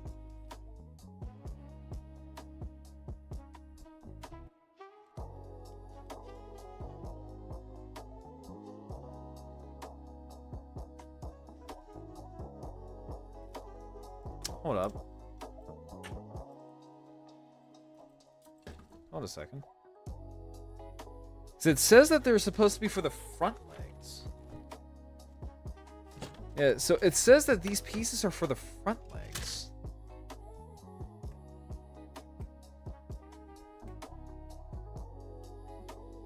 But I don't really see that. Let's see here. I did have a good day. Christmas was fun. Christmas run. Nice. Let's go, Lilac.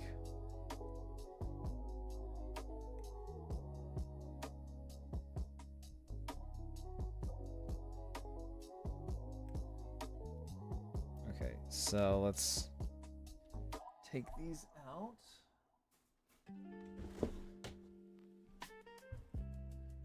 Nanook's doing good. He went to the dog park today and ran around with some, I think they're called Samoys. They're these really big, white, fluffy dogs. Where the hell did my screwdriver go? Where'd it go? Where the hell did my little screwdriver go?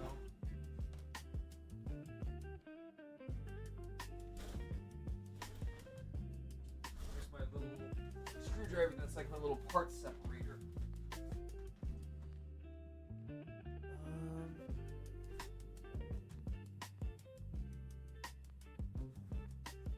So I saw it fell down in my chair, or my blanket at the very least. That's pretty much like my part separator for right now, so I can actually find my actual part separator.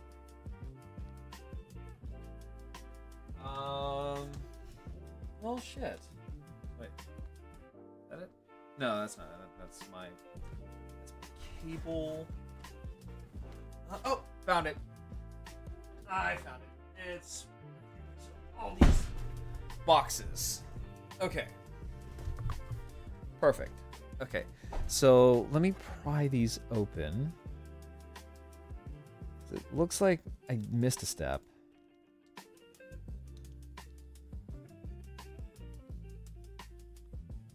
It looks like these are supposed to go. Yeah, let me see here. So these are supposed to go.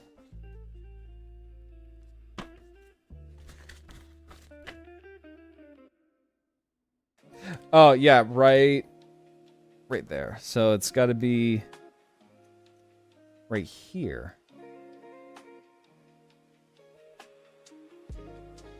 Yeah, by the looks of it. Yeah, so by the looks, I mean, like, it really doesn't affect much by the look of everything. I mean, it really doesn't look like it affects much of anything with the Zoid's overall design. I mean, like, if anything, it just... I think what those are is that they just kind of beef out the legs a little bit.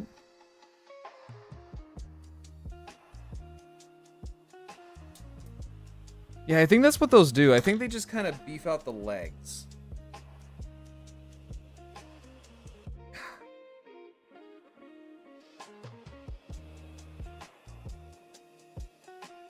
Let me see here. Hang on, chat. Let me take a look at this. Yeah, okay, yeah, it really doesn't... Yeah, it really... Oh, okay, I think I get it. Okay, I think I get it. So, what it is... They're optional pieces. So they're optional. So what it is that... if you wanted to recreate the last stand of the Saber Tiger from the anime, you use these pieces. Okay, that's what those are.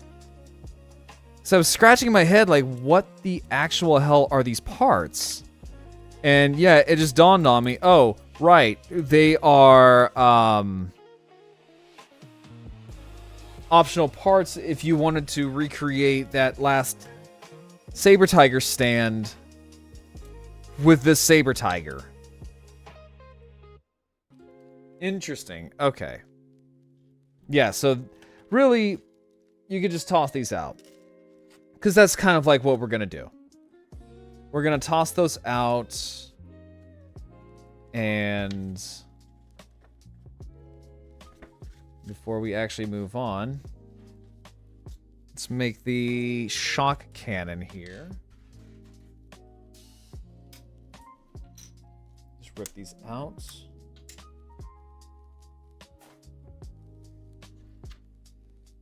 Yeah, so just go ahead and rip these out. So, I mean, like, it's cool that this thing kind of gives you the optional parts. But I also kind of wish that this thing would have given you the optional weapons to actually make a proper red and black saber tiger. Because basically what you're getting is that outside of like one single cannon, I think this right here, this, a hump, and the triple barreled shot cannon, you kind of have just like a naked saber tiger, right? Like it's pretty much naked. So I mean, like, if you're gonna give me the optional parts to make the last stand scene, then at least go ahead and throw in the weapons to make a stock saber tiger. You know what I'm saying? Like, if you're gonna go all out like that, then just go ahead and just give me all the weapons to make a standard saber tiger. Also, hi Callie, how are you doing? Thank you for the head pats. Can we get a shout out for Callie? How you doing today?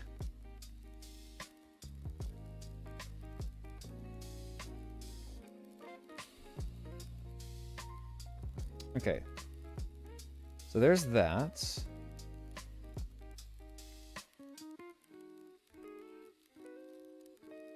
I'm tired. I feel that. My back feels all forms of fucking scrungly right now.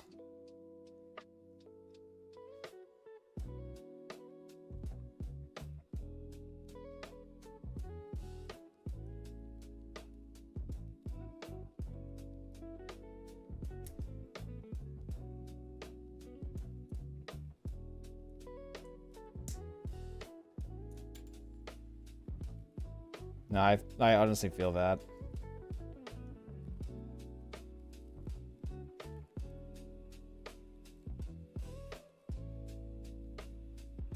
There we go. Ooh. Ooh, that did not feel healthy. Say less. It's because I'm getting old. Just like how Jackie's getting old.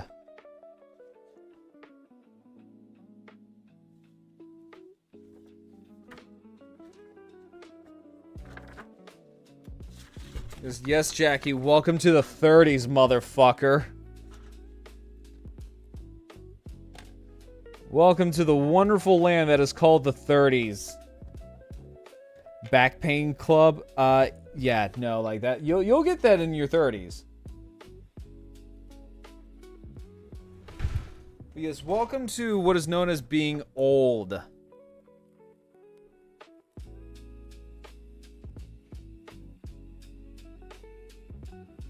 I have a lot of that. Let's see here. Now you get random pain and hangovers. Weirdly enough, I never get hangovers.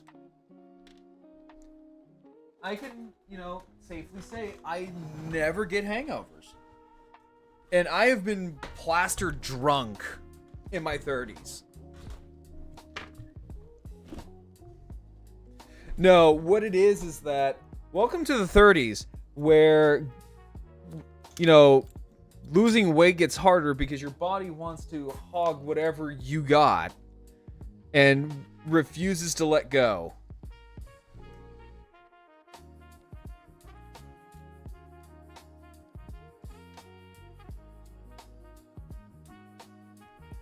Yeah, it'll store whatever you got and refuse to let it go. No matter how hard you fucking try.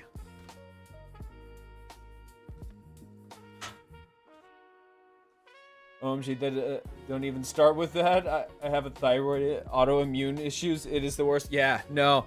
Apparently it gets even worse once you hit 35. Like, apparently that shit gets even worse.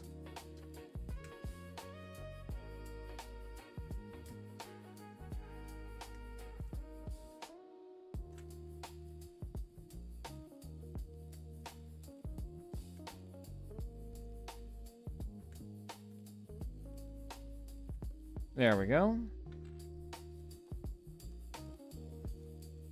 I'm just gonna go ahead and snip out all of the pieces that are left. Also, just want to sit here and say that I am an affiliate with Waifu Wares. If you use my command code GRARLBROWN at checkout, you get 15% off on all online purchases. One day, guys, one day I will get my own cup. One day.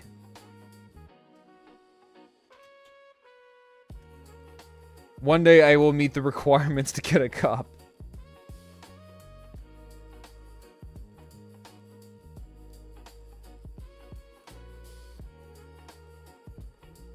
It makes you feel proud. Like, hey, look how far I've come as a VTuber. I have my own cup.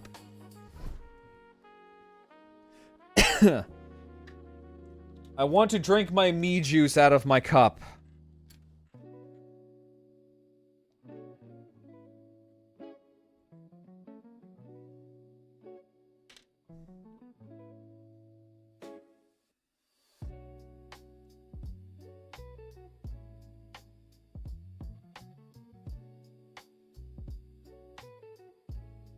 Honestly, that's a fun goal to have. Yeah, no, like that's honestly like so my follower count we've managed to crush. Thanks to Venara and Beans.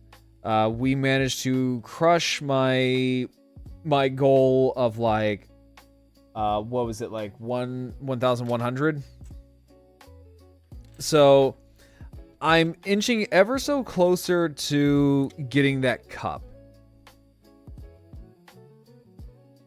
Which, the requirement to get a cup from Waifu Wares is that you have to have a CCV of, like, I think it's like 30 or more. I think it's like 30, 35 or more.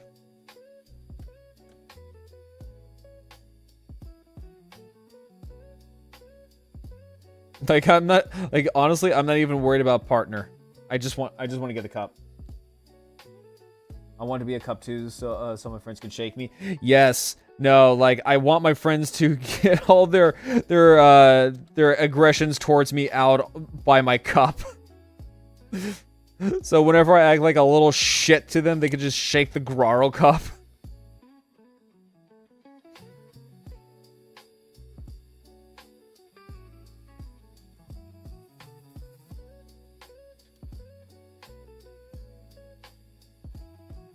I feel like I've made it if I can get enough interest to have like a booba mousepad or a plushie.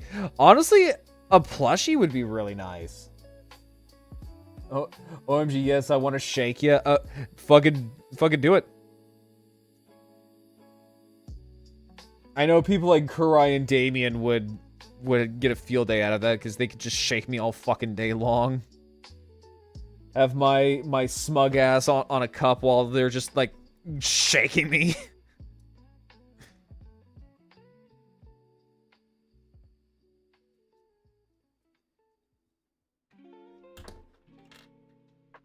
I mean, granted, it's a typical reaction when it comes to me, is that people just want to just up and fucking shake me.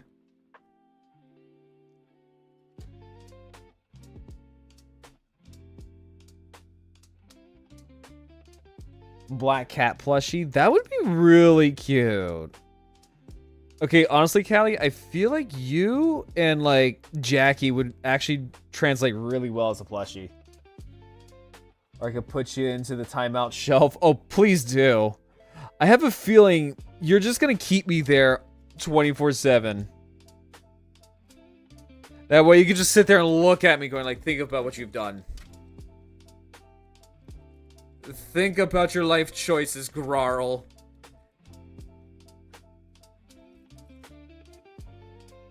While I'm just looking at you like, I hadn't learned a damn thing.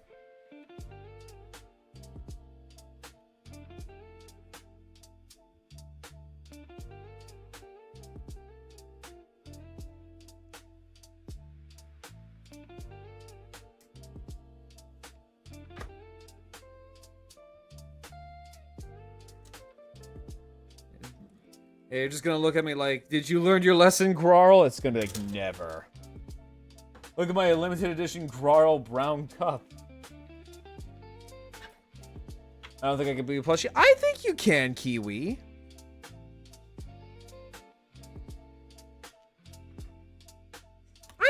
really think you can.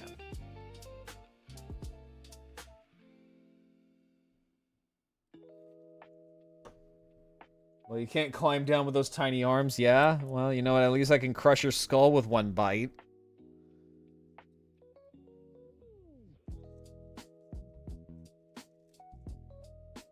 Fucking Lion of the Jurassic my ass.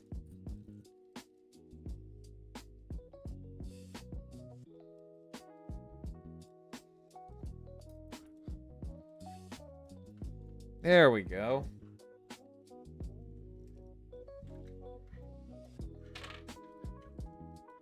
There we go.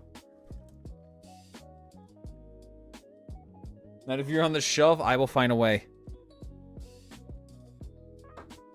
It's like what Jeff Goldblum said. Life, finds a way.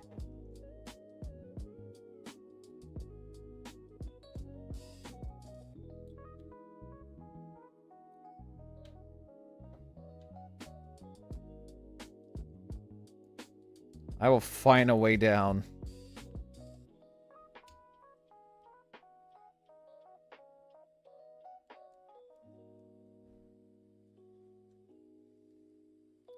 And I want someone to sit there and say, I drink splooge out of you. I go to Gamer Subs, I buy splooge just so that way I can drink out of you. I will feel very accomplished in life to know that someone drinks splooge out of me.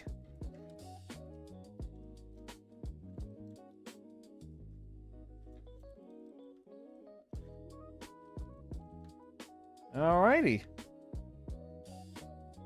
And there we go. And there, boys and girls, is the Saber Tiger.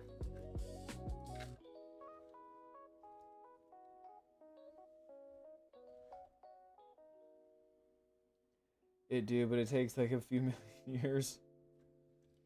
But yeah, there we go. That is the Saber Tiger. There are a few design choices that I myself am not particularly a fan of. Yeah, no, it looks really cool. The leg construction can eat it. The hip construction can eat it. But outside of that, though, this is... show it off. Yeah, so... this here is the Saber... now, I have glued the cockpit shut. But yeah, so this is the Saber Tiger... actually, no, hang on. Let me just do this real quick.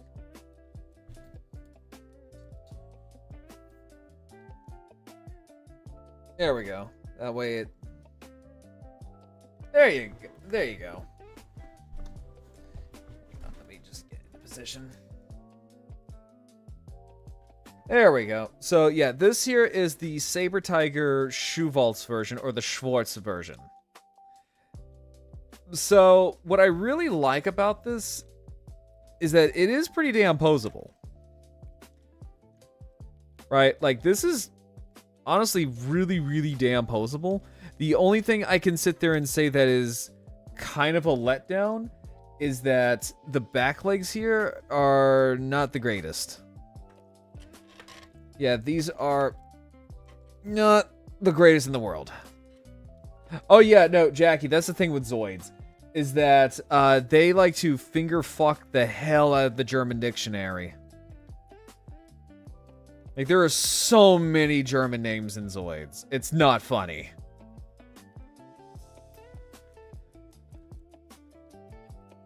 Yeah, so...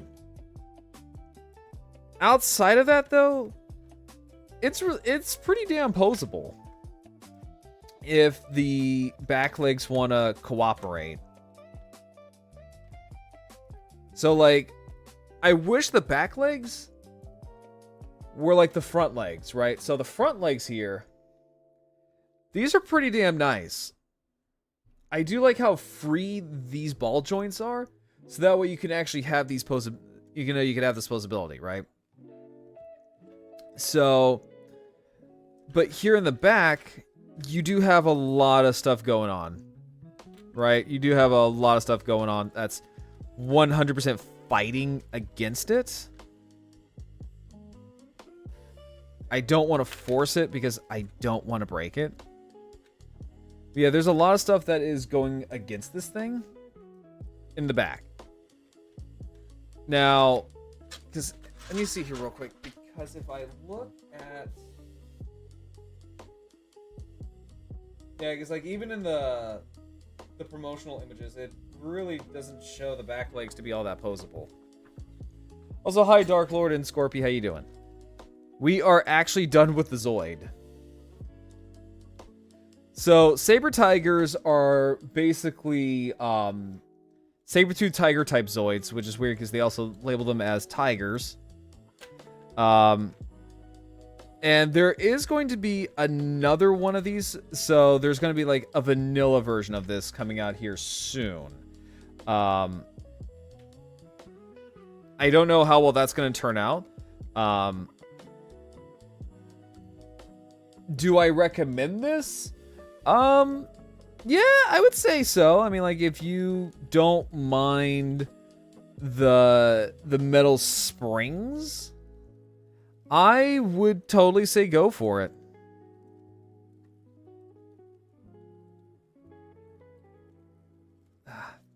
Yeah, no, so that's the only thing that is holding this back is these back legs. These are awful. Like, that can bend perfectly fine, right? That not a problem. That's not the issue. The issue is down here. The construction down here is you fucking forget about it. And I'll probably have to go back and just look at this just to see, like, you know, did I build it wrong? Did I do something wrong?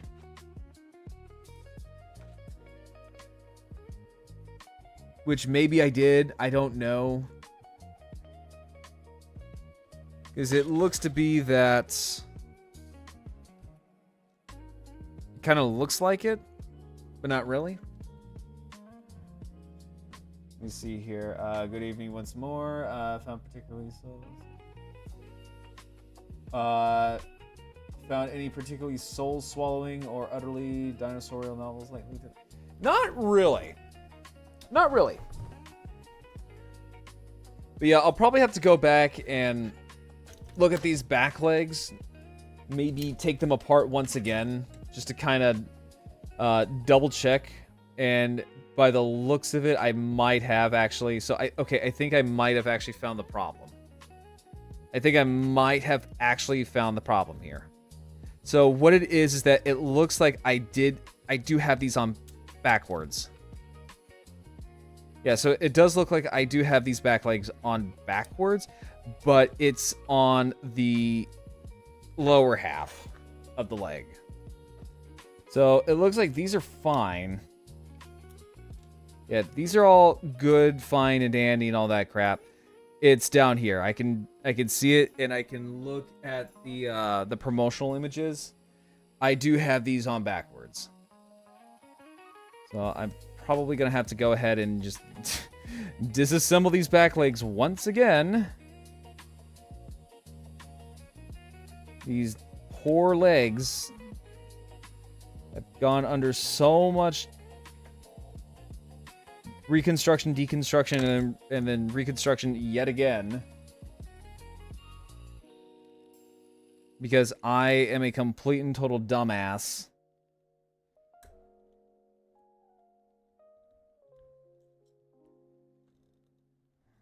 I'm trying really hard not to break these legs. There we go. Trying really hard not to break these legs. I do need to pry them apart. Just to do simple little corrective surgery. And then turn that around.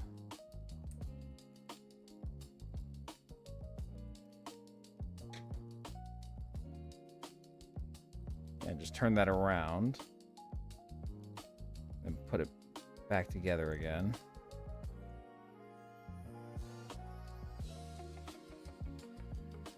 just gotta figure out how to slide that back up into the crevice. Oh my god, that actually worked.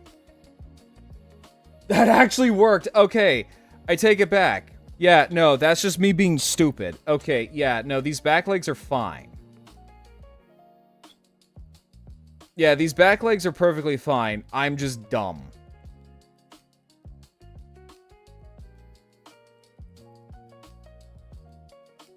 Yeah, I had these back legs turned around. So let me just do that for the other leg as well. Once again, don't use a screwdriver as a part separator.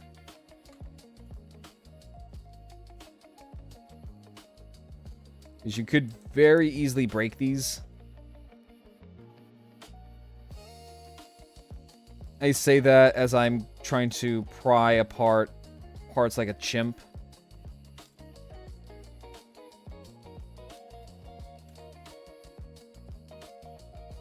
Yeah, okay. So I just gotta kind of finagle at least one side. If I can just do that, then I can just flip this around. Or, you know, come apart, that works too. Okay, there we go. And then that goes over. You go. Okay, then you go over there.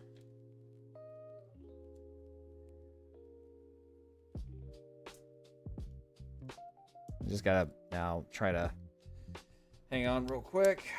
Just gotta try to sandwich that in. Perfect.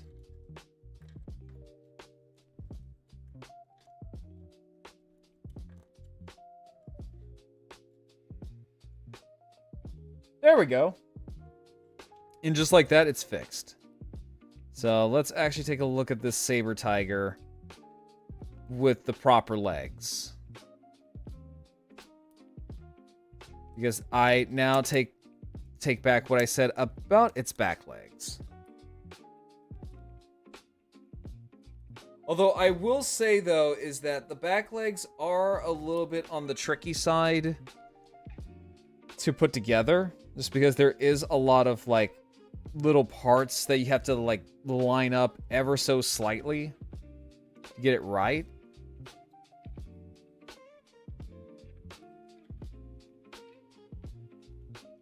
There we go. So now we have one back leg done.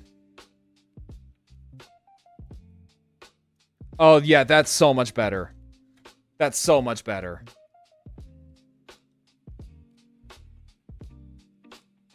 That is a lot better. Okay, so let's put that cap on. Put this little cover on. Put the cap on. And then now... Oh my god, that's actually a lot better. Oh my god, that's actually a lot better than I thought. Yeah, no. I think out of all of the quadruped zoids, this is probably the best one. Just ignore the very finicky instructions. Right? So, if you ignore the very finicky instructions, and these metal springs, like right here, and the construction of the waist, this is not bad. I think it's a little bit smaller than the Trinity Liger. Yeah, I think it's a little bit smaller than the Trinity Liger. Definitely a lot leaner than the Trinity Liger. But yeah, so you can get this on Hobby Link. You just kind of stand it up now. But yeah, so here it is next to the Trinity Liger. And yeah, it's not bad. It's definitely not bad. Like I said, the only things that are kind of a pain in the ass are the waist and these springs. Like, in order for me to glue this to this, I actually had to snip it a little bit and then glue it to the actual, like, armament. A lot of it I could sit there and chalk it up to just my error because I'm stupid. But yeah, no, like, it's not bad. Like, I do recommend it if you do want, like, a small little Zoid that you can have on your desk. I say go ahead. Now, these are pretty much... Now, these are not like the HMM Zoids. I just want to sit here and stress that. These are not like HMM Zoids where you're going to have, like, a ton of, like, different kinds of, like, parts and stuff like that. These are basically the Zoid equivalent to a high grade. Like, in terms of Gundam or Gunpla, these are high grades. Right, so these are very much like just high grade Gunpla. They're more or less relatively inexpensive. Like, these two together are about as much as, say, like a smaller Kotobukiya Zoid. So that's not bad. I think they're like $40 a piece, give or take. So $40 is a little steep for a Zoid like these, but you also got to remember your only other options are the HMM Zoids. So those are going to run you about like maybe $60, $40, $60 or more. But yeah, so I think next year they're going to come out with a vanilla Saber Tiger. So if you miss out on the Schwartz version or the Schwartz version, then I would say definitely like just go ahead and pick this little guy up. He's not bad. But honestly, with that being said, I think that's where I'm going to call it for the night. I know I said I was going to build a Gundam, but also I was not expecting the Saber Tiger to take up that much time. And honestly, for 4 hours, I think that's pretty good. I do think that is pretty damn good. Let me see, who can we rate tonight?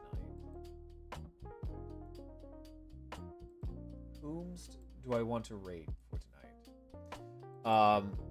And like I said, since I now have a gem membership,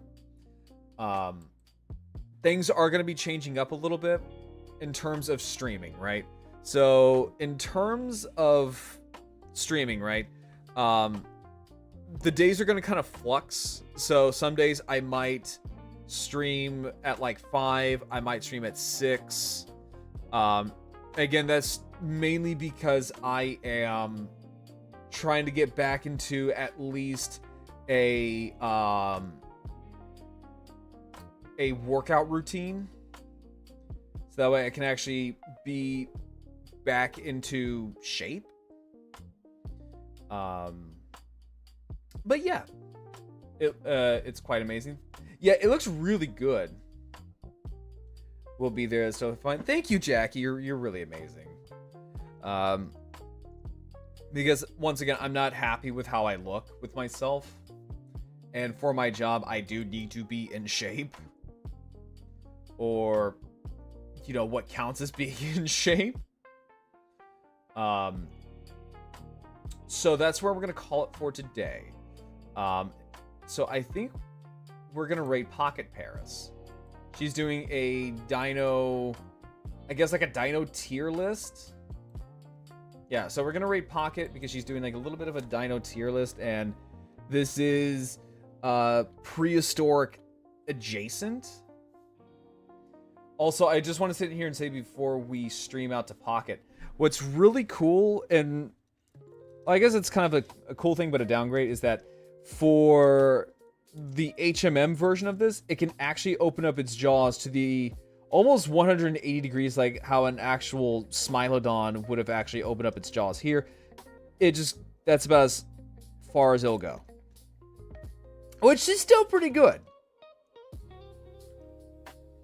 But yeah, I also do kind of wish that they did, and also if you do want to get the eyes, to look like this, you are going to have to paint that, because the stock eyes are a deep, like see-through clear green. And honestly, I really love how the eyes turned out. Like, White Scar does so much, and it makes things really pop. So that's all basically Citadel. So the base is Citadel Paint White Scar, and I used oh, hang on real quick. Thank you. Yeah, so I used Citadel Paint White Scar for the base, and then I used, I think it was this, like a bright clear, like a bright green Gundam marker for the eyes, and it turned out phenomenal. But yeah, until then, everyone, I'll catch you all later, and we're all gonna go say hi to Pocket. I'll see you all on Monday.